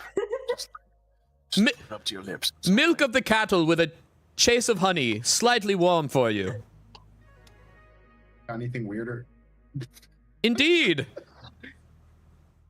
You've already partaken in the bog water. He appears a cup with black sludge in it. Is that more your?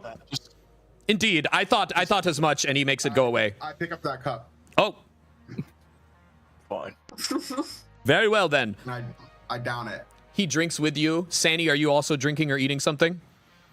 He's looking at you. Like, before he takes a sip, right, he confirms with you. He will not until everyone. I asked if I could detect whether he's like celestial fae. He is Fey. Okay, Also, what's the range?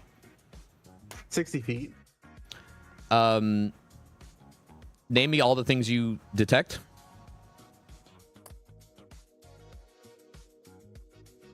There's a monstrosity, thieves, or undead. Aberrations, celestials, constructs, elementals, fae, fiends, undead. You detect aberrations beneath you. You detect constructs and aberrations above you. You detect... No, those are just humanoids. You detect aberrations above you and below you, as well as constructs above you. Can Sandy just take a piece of bread and break it? Yeah, yes, but he's continuing to hold his cup. Does that satisfy you? No, not quite. You just broke the bread, you see. Do you prefer your bread pre-broken and all the bread in front of you go kush, kush, kush, kush? Is that not the ritual breaking of bread? The ritual of whom, I'm sorry? Hospitality. Well, no, technically no, actually. It is in joining in the meal. Breaking the bread would simply be breaking the bread. A servant might break the bread. Many people could break the bread. They would not necessarily be dining as guests. And I must insist, please, if you wish your bread to be broken, you simply only need to ask. I will break the bread for you. He splits your half of bread into 2 more halves, like in your hand, like. Tush, tush. You can't blame me for trying. And he'll like Sandy Quite. can like take a little nibble of bread. Splendid. He takes a sip. This feels very much like an attorney-client privilege thing. Like when was it Breaking Bad? Saul Goodman, they had him like blindfolded in the desert. He's like, "Put $1 in my pocket." Mm-hmm. Lorthax just continuously just like grabbing everything like on a bone, just being like, "Let's have that fucking good meat in a while." I appreciate you all. Val's been eating it all. Say again, Boogie, you cut out. He's gonna kind of nudge Lorthak, and I'm gonna say, "Slow down. Trust me." All right. Slow, fast. Again, and I look at Boogie and I go, "I have a really good stomach." What? I've got a big stomach? I keep eating.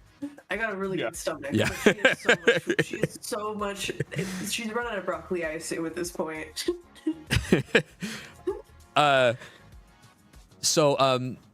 Now that you all are indeed my guests, I suppose it seems that you all would have some questions for me. At this time, I will allow some questions if there's anything that I might clear up for you. Why are you such an asshole? Oh, asshole! I've provided you food, shelter. Food down my throat. Yes, it would seem that way, wouldn't it? But no, that's not it at all. It's simply a formality which I am required to do if I am to talk to you. You see, I've got quite a few obligations, right? As I'm sure we all do. But these obligations. Yes, or are you a bad host? Neither, actually. There are other bad guests. I couldn't say that. I would say, because of my obligations, I could not allow you in here unless, of course, you were my guests, which would supersede any other previous agreements. So now that you are my guests, I can let you in here willingly. In fact, I assure you that no one will hurt you as long as you reside here with me in this room.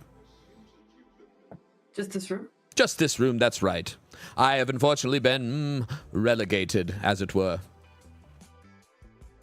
In my own manner, nonetheless. Who else is here? Who else is here? Well, you've got Wolfman Jack outside. You've got all sorts of doodads and individuals. Quite a few. Bev's definitely here. Bev, yes, she comes and goes as she pleases. She never comes inside her, no. But yes, perhaps. Who are you? Well, Can I have your name?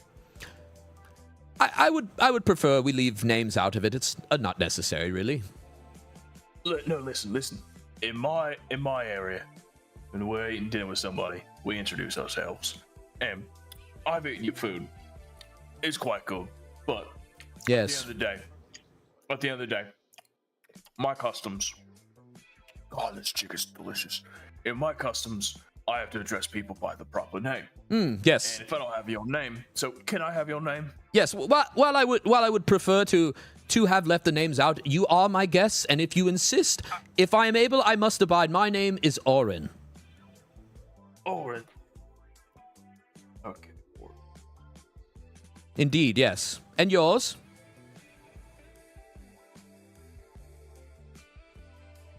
I call myself Northak.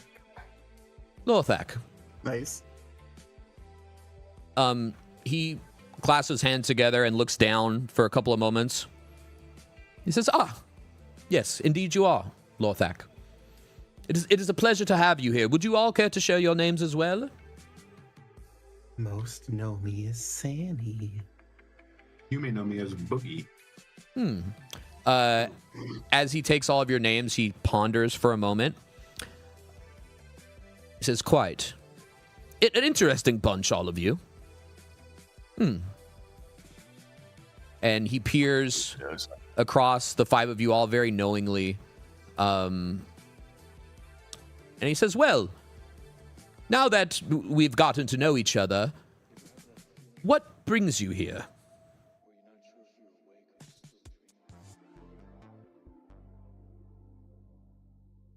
Well, it was a dead dad, a bit of curiosity. Not entirely sure what was supposed to be happening here, and probably missing something else. But Did you not lure us here? Lure, no. Lure for fishermen. I simply greeted your friend as she came. A guest, as is my duty. But I was quite intrigued after getting to know her to meet you all. And what would you want from us? Yes, well, technically nothing. There's nothing that I want from you or nothing that I am asking of you to do. Not at all. I'm simply present here. And I'd be glad to answer any questions.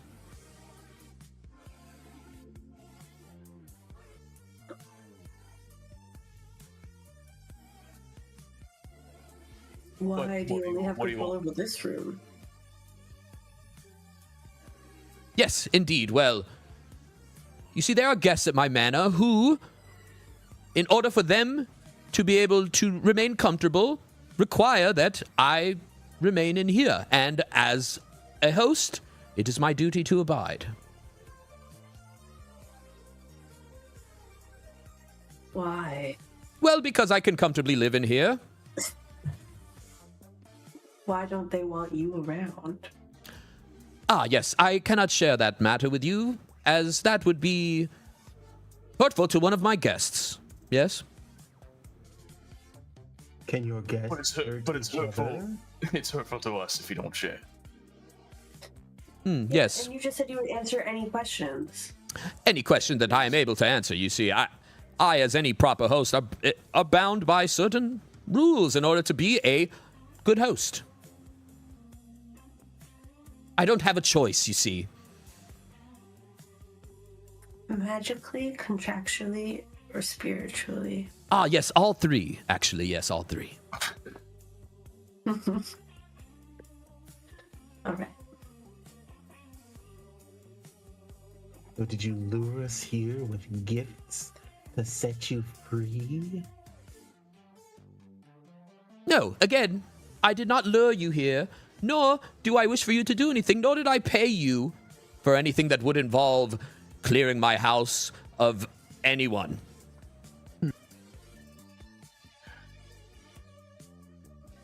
I did no such thing. Or hypothetically, someone here that you would to want cleared from the house. In a hypothetical, of course. Right. What kind of being would that be? Well, it's not quite one being. It's a number of them. It has become a bit of an open door policy. How many? So guests of my guests are my guests, and guests of my guests are also my guests. I don't have a choice, you see. Are your guests the syndicate? Hypothetically, of course. Are my guests hypothetically the syndicate? I'm not quite sure how to answer this. Are they?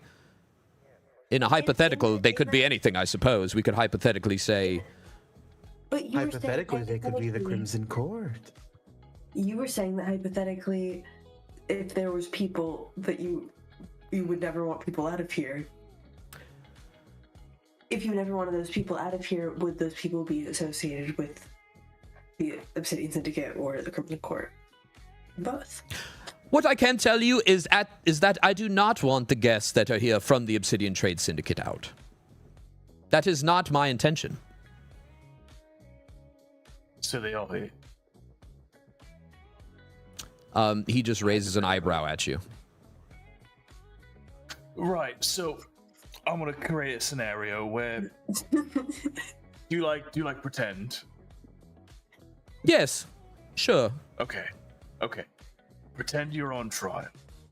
Okay. And the only way to get your name cleared of all of this is to tell us who is holding you here, who you can't let out.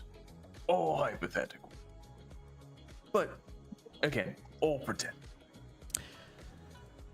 Yes, quite.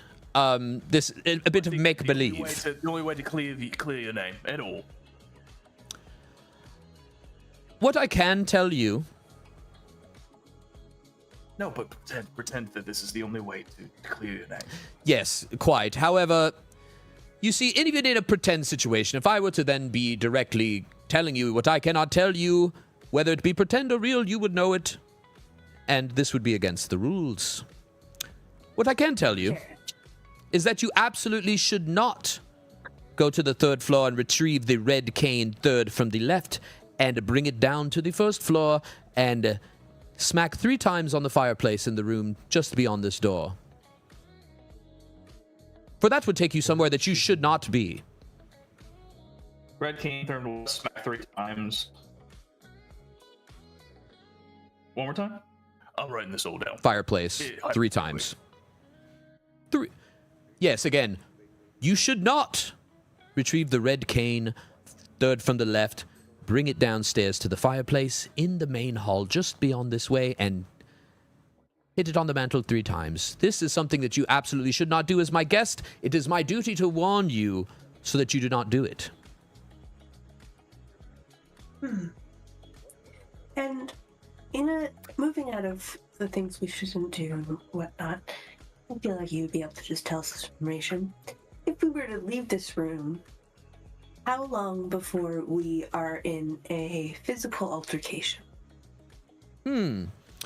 Yes, I imagine there possibly could be some of that. I wish I could help you. However, if it doesn't occur here with me, you would be on your I own. wasn't asking for help. I was asking the amount of time before someone would be upset with us there, because we are not you. Oh, not long at all. There, why would we be? Not long at all, dear. Not long at all. Hypothetically, if they were dead, how upset would you or anyone else be?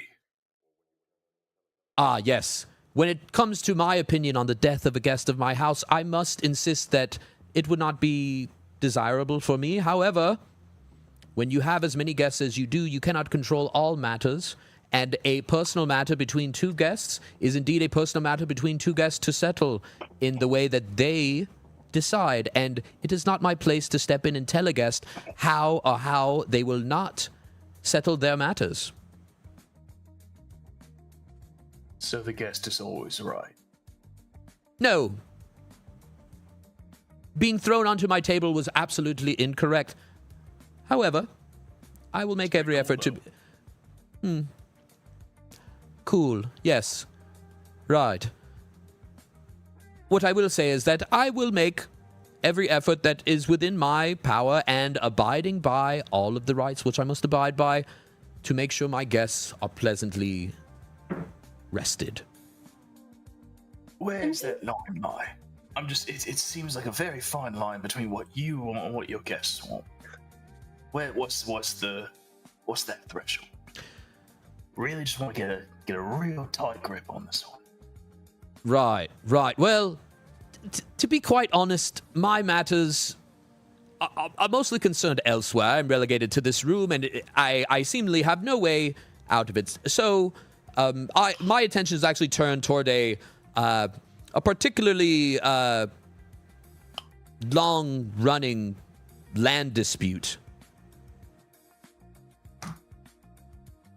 with the crow.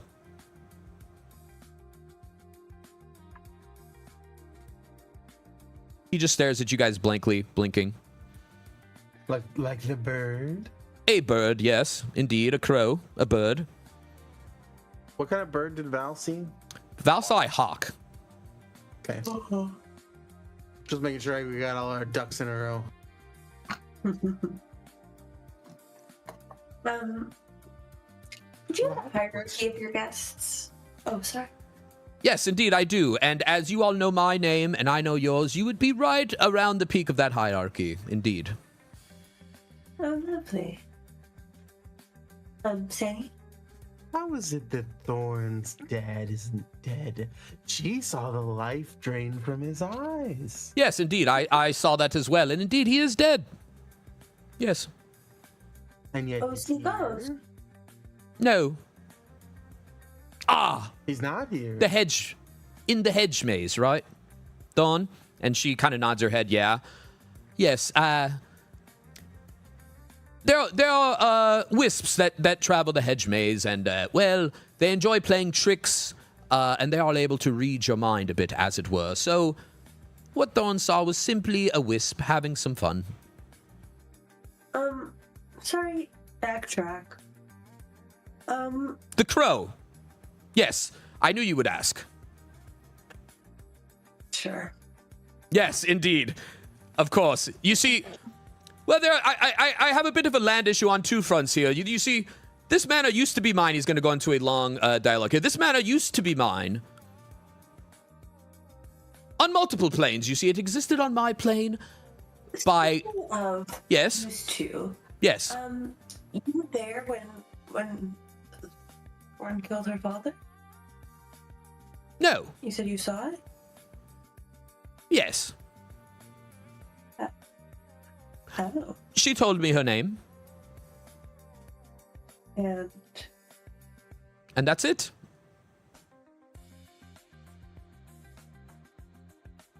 I'm sorry if this is rude. What are you? Ah, yes.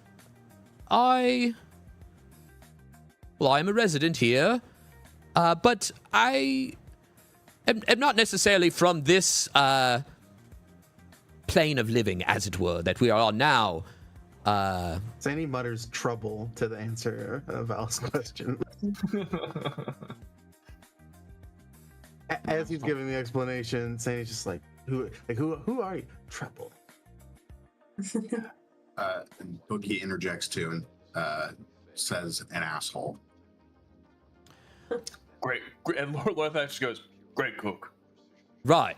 I am from the Elderwoods, as it were. This manor actually originally was founded in the Elderwoods.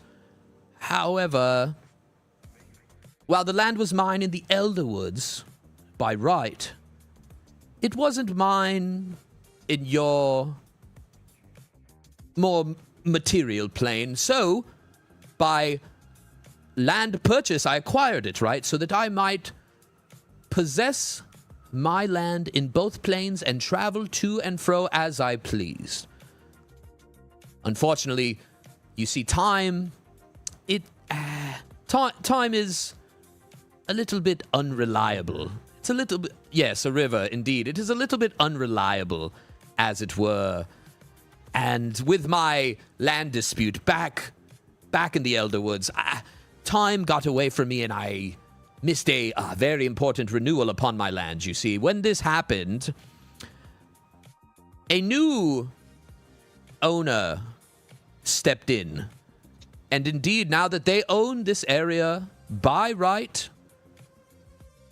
and I own this area by right, they are indeed my guests as I am theirs.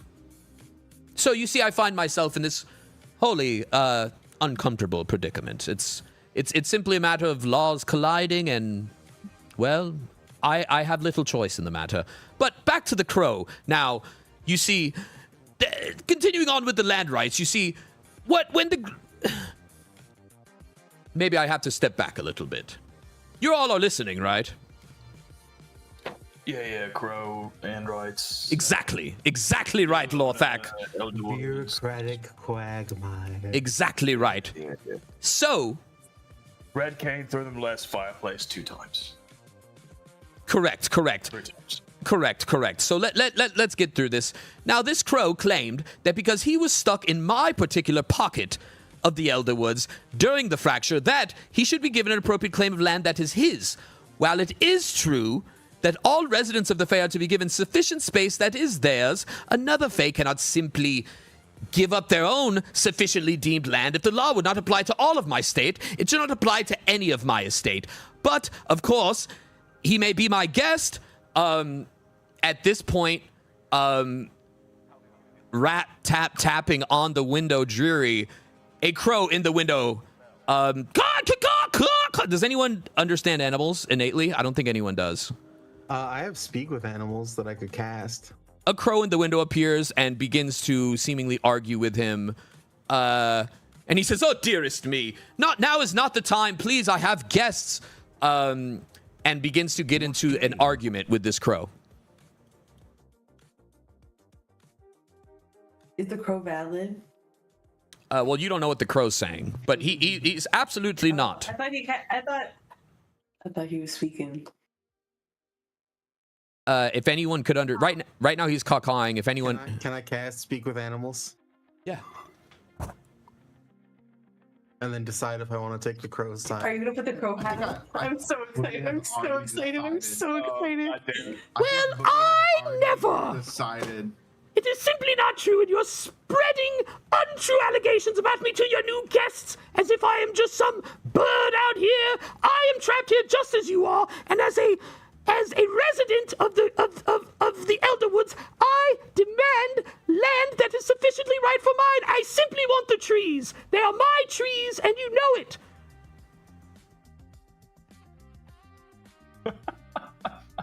Did my headphones break?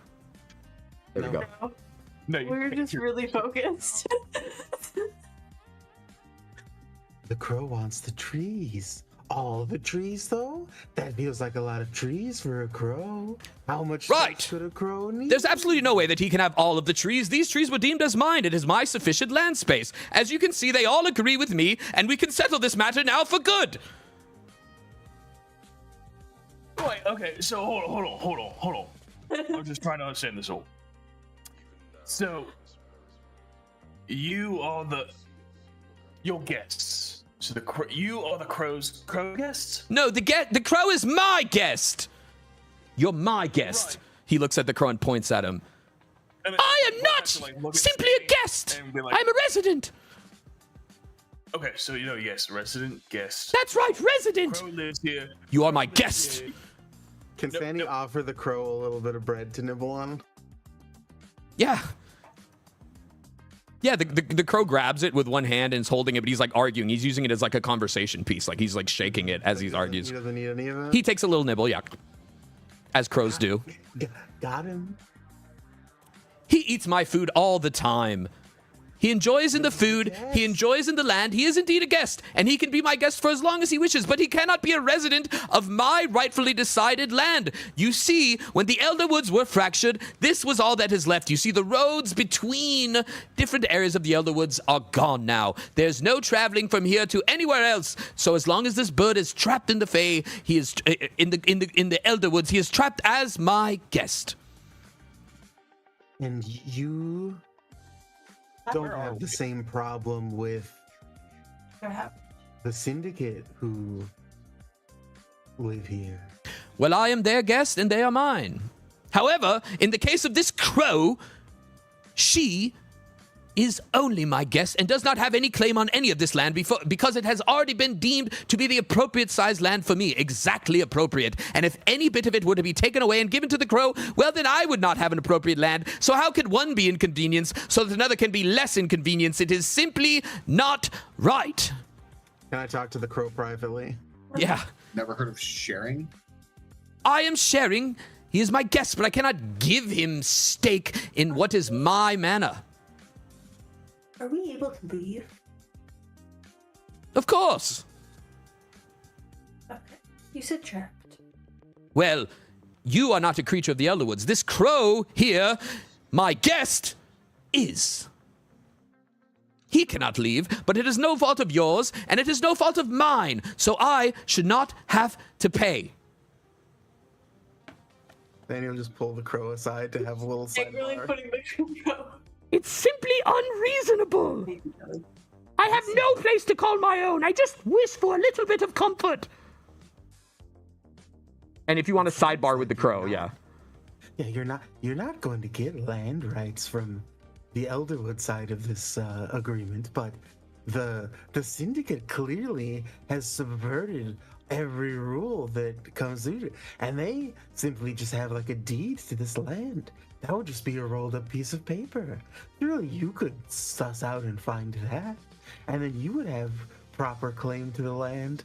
And then, just like the syndicate are now, you'd be each other's guests mutually instead of you being a resident third party and having less rights.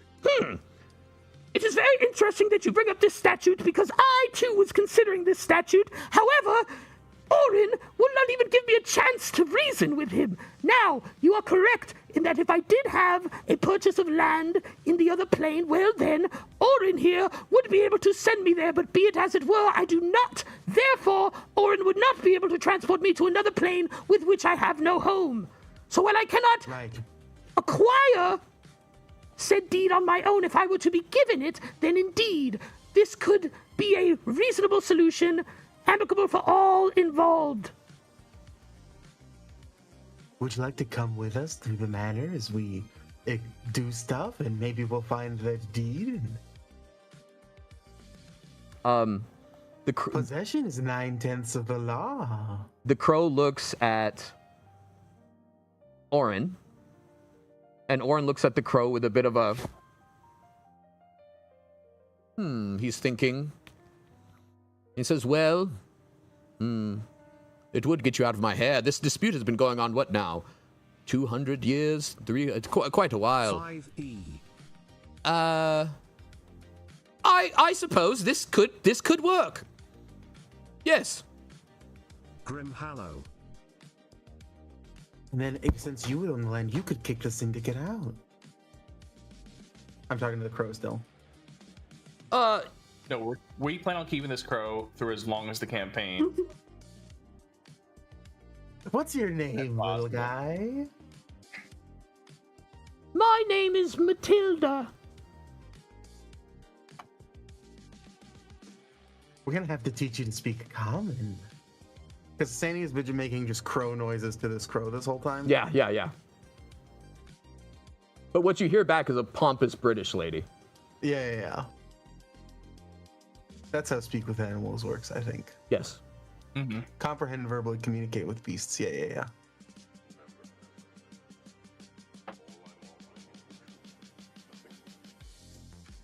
No, we want Wonderful, Matilda. this crow to be around as long as possible, and it has to be with you in the mask.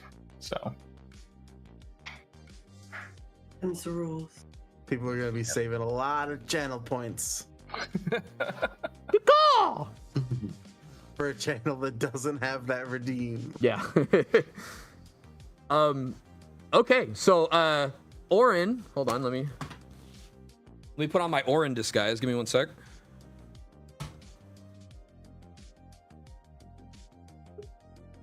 Orin is going to tell you guys it does appear that this might prove to be of some benefit. I'll be honest, I wasn't expecting to satisfy any of this. I thought I would continue to engage in this legal battle with this bird for the rest of my life, to be quite honest. So, have at it. I trust you're all well fed now. Yeah, I got pretty fucking much food. Yeah. Indeed, We just quite. have to figure out what the deal with Thorn is and why she came here in the first place. And if it wasn't her dead father, what the fuck? Like, why? Why would she lure me to this place? information. I love that Thorn's not here to It's like- explain anything. She came here because her father was originally like this. The name of this place was like her father was gonna get a job here before she killed him. Well, no. 3 years ago. So her father got a big promotion and was very excited because he was being shipped away to Failn Manor in Senise for special training. When he returned, he wasn't the same person anymore. And he was infected with lycanthropy. Her mother was killed, and he attempted to kill her, and she killed him during that attempt. I'm not sure exactly how much of Thorn would have shared with this story. Well, yeah, she came here trying to see what the fuck is this place. It's a personal vendetta of like, this people ruined my family. Like, fuck them, you know? Like, A couple hours ago, she had been talking to this guy, yeah. and she had said like my father, and he was like, oh, like your father's men, I guess, and so he was implying that she should, she might be wanting to take out the guys who were working with her father. Exactly right. And she also saw her father in the hedge maze and was like, okay, we gotta kill my. And so that's the part she focused on telling to us. So we thought we were on like an I know. It's perfect. avenging father mission. It's absolutely perfect. It's actually just her father was working for the syndicate, and Thorn just like keeps putting food in her mouth so she doesn't have to explain. You know what I mean? Like she just keeps eating. it's like if your father was just a mirage from the hedge mage, why the fuck are we here? Well, this is, you guys asked Omric about this place, and he said it is essentially a meeting point for the Obsidian Trade Syndicate. Yeah. So this is a point of interest for you guys, regardless of this guy being here, is what I would say. Yeah, no, for sure. I think right here is maybe a good spot to end it. I know, Dylan, you said you had about 30 minutes in you. I think we've passed that already. Yeah. So I think we'll call it here. We're also short a player, and pick it up on the next one. I am also dying. Yeah, I'm sure. Yeah, I'm fading quick. Well, here we go. Yeah, here we go. That's good. We'll call it here. Alright. Fuck the syndicate shit up because they're trying to fuck us up. So Good session. It was fun. The warden also told you guys that we need to clear the syndicate out. Like that, the warden's speech was about clearing the syndicate out of Senise and making this a safe place. Just doesn't want to go to jail. The warden doesn't want to go to jail. Yes, correct. The warden does not want to go to jail. You're right. The warden has inadvertently committed crimes. The warden is definitely to stand trial if they had their way. So Who? I think I missed the part. yeah, the in Castelor, the warden is to stand trial. The Raven Betterment Bureau has been informed to detain and contact authorities if they find her for her crimes in Dunhollow and Fellhollow. So she's meant to go stand trial in Castelor. My pizza. Probably. Yeah. So she's meant to stand trial in Castelor. All of you as well, right? But the warden is now implicated, and it's between the RBB as well. So that's like her job, and all her contacts and all her connections. All of them are informed that she's a murderer and needs to go to jail, or needs to stand trial. So that is a big piece, yeah, for sure. All right, guys, we're gonna call it here. Thank you all so much for watching. I hope you enjoyed our Little High Fantasy. See you guys. Bye-bye. Bye. Bye-bye.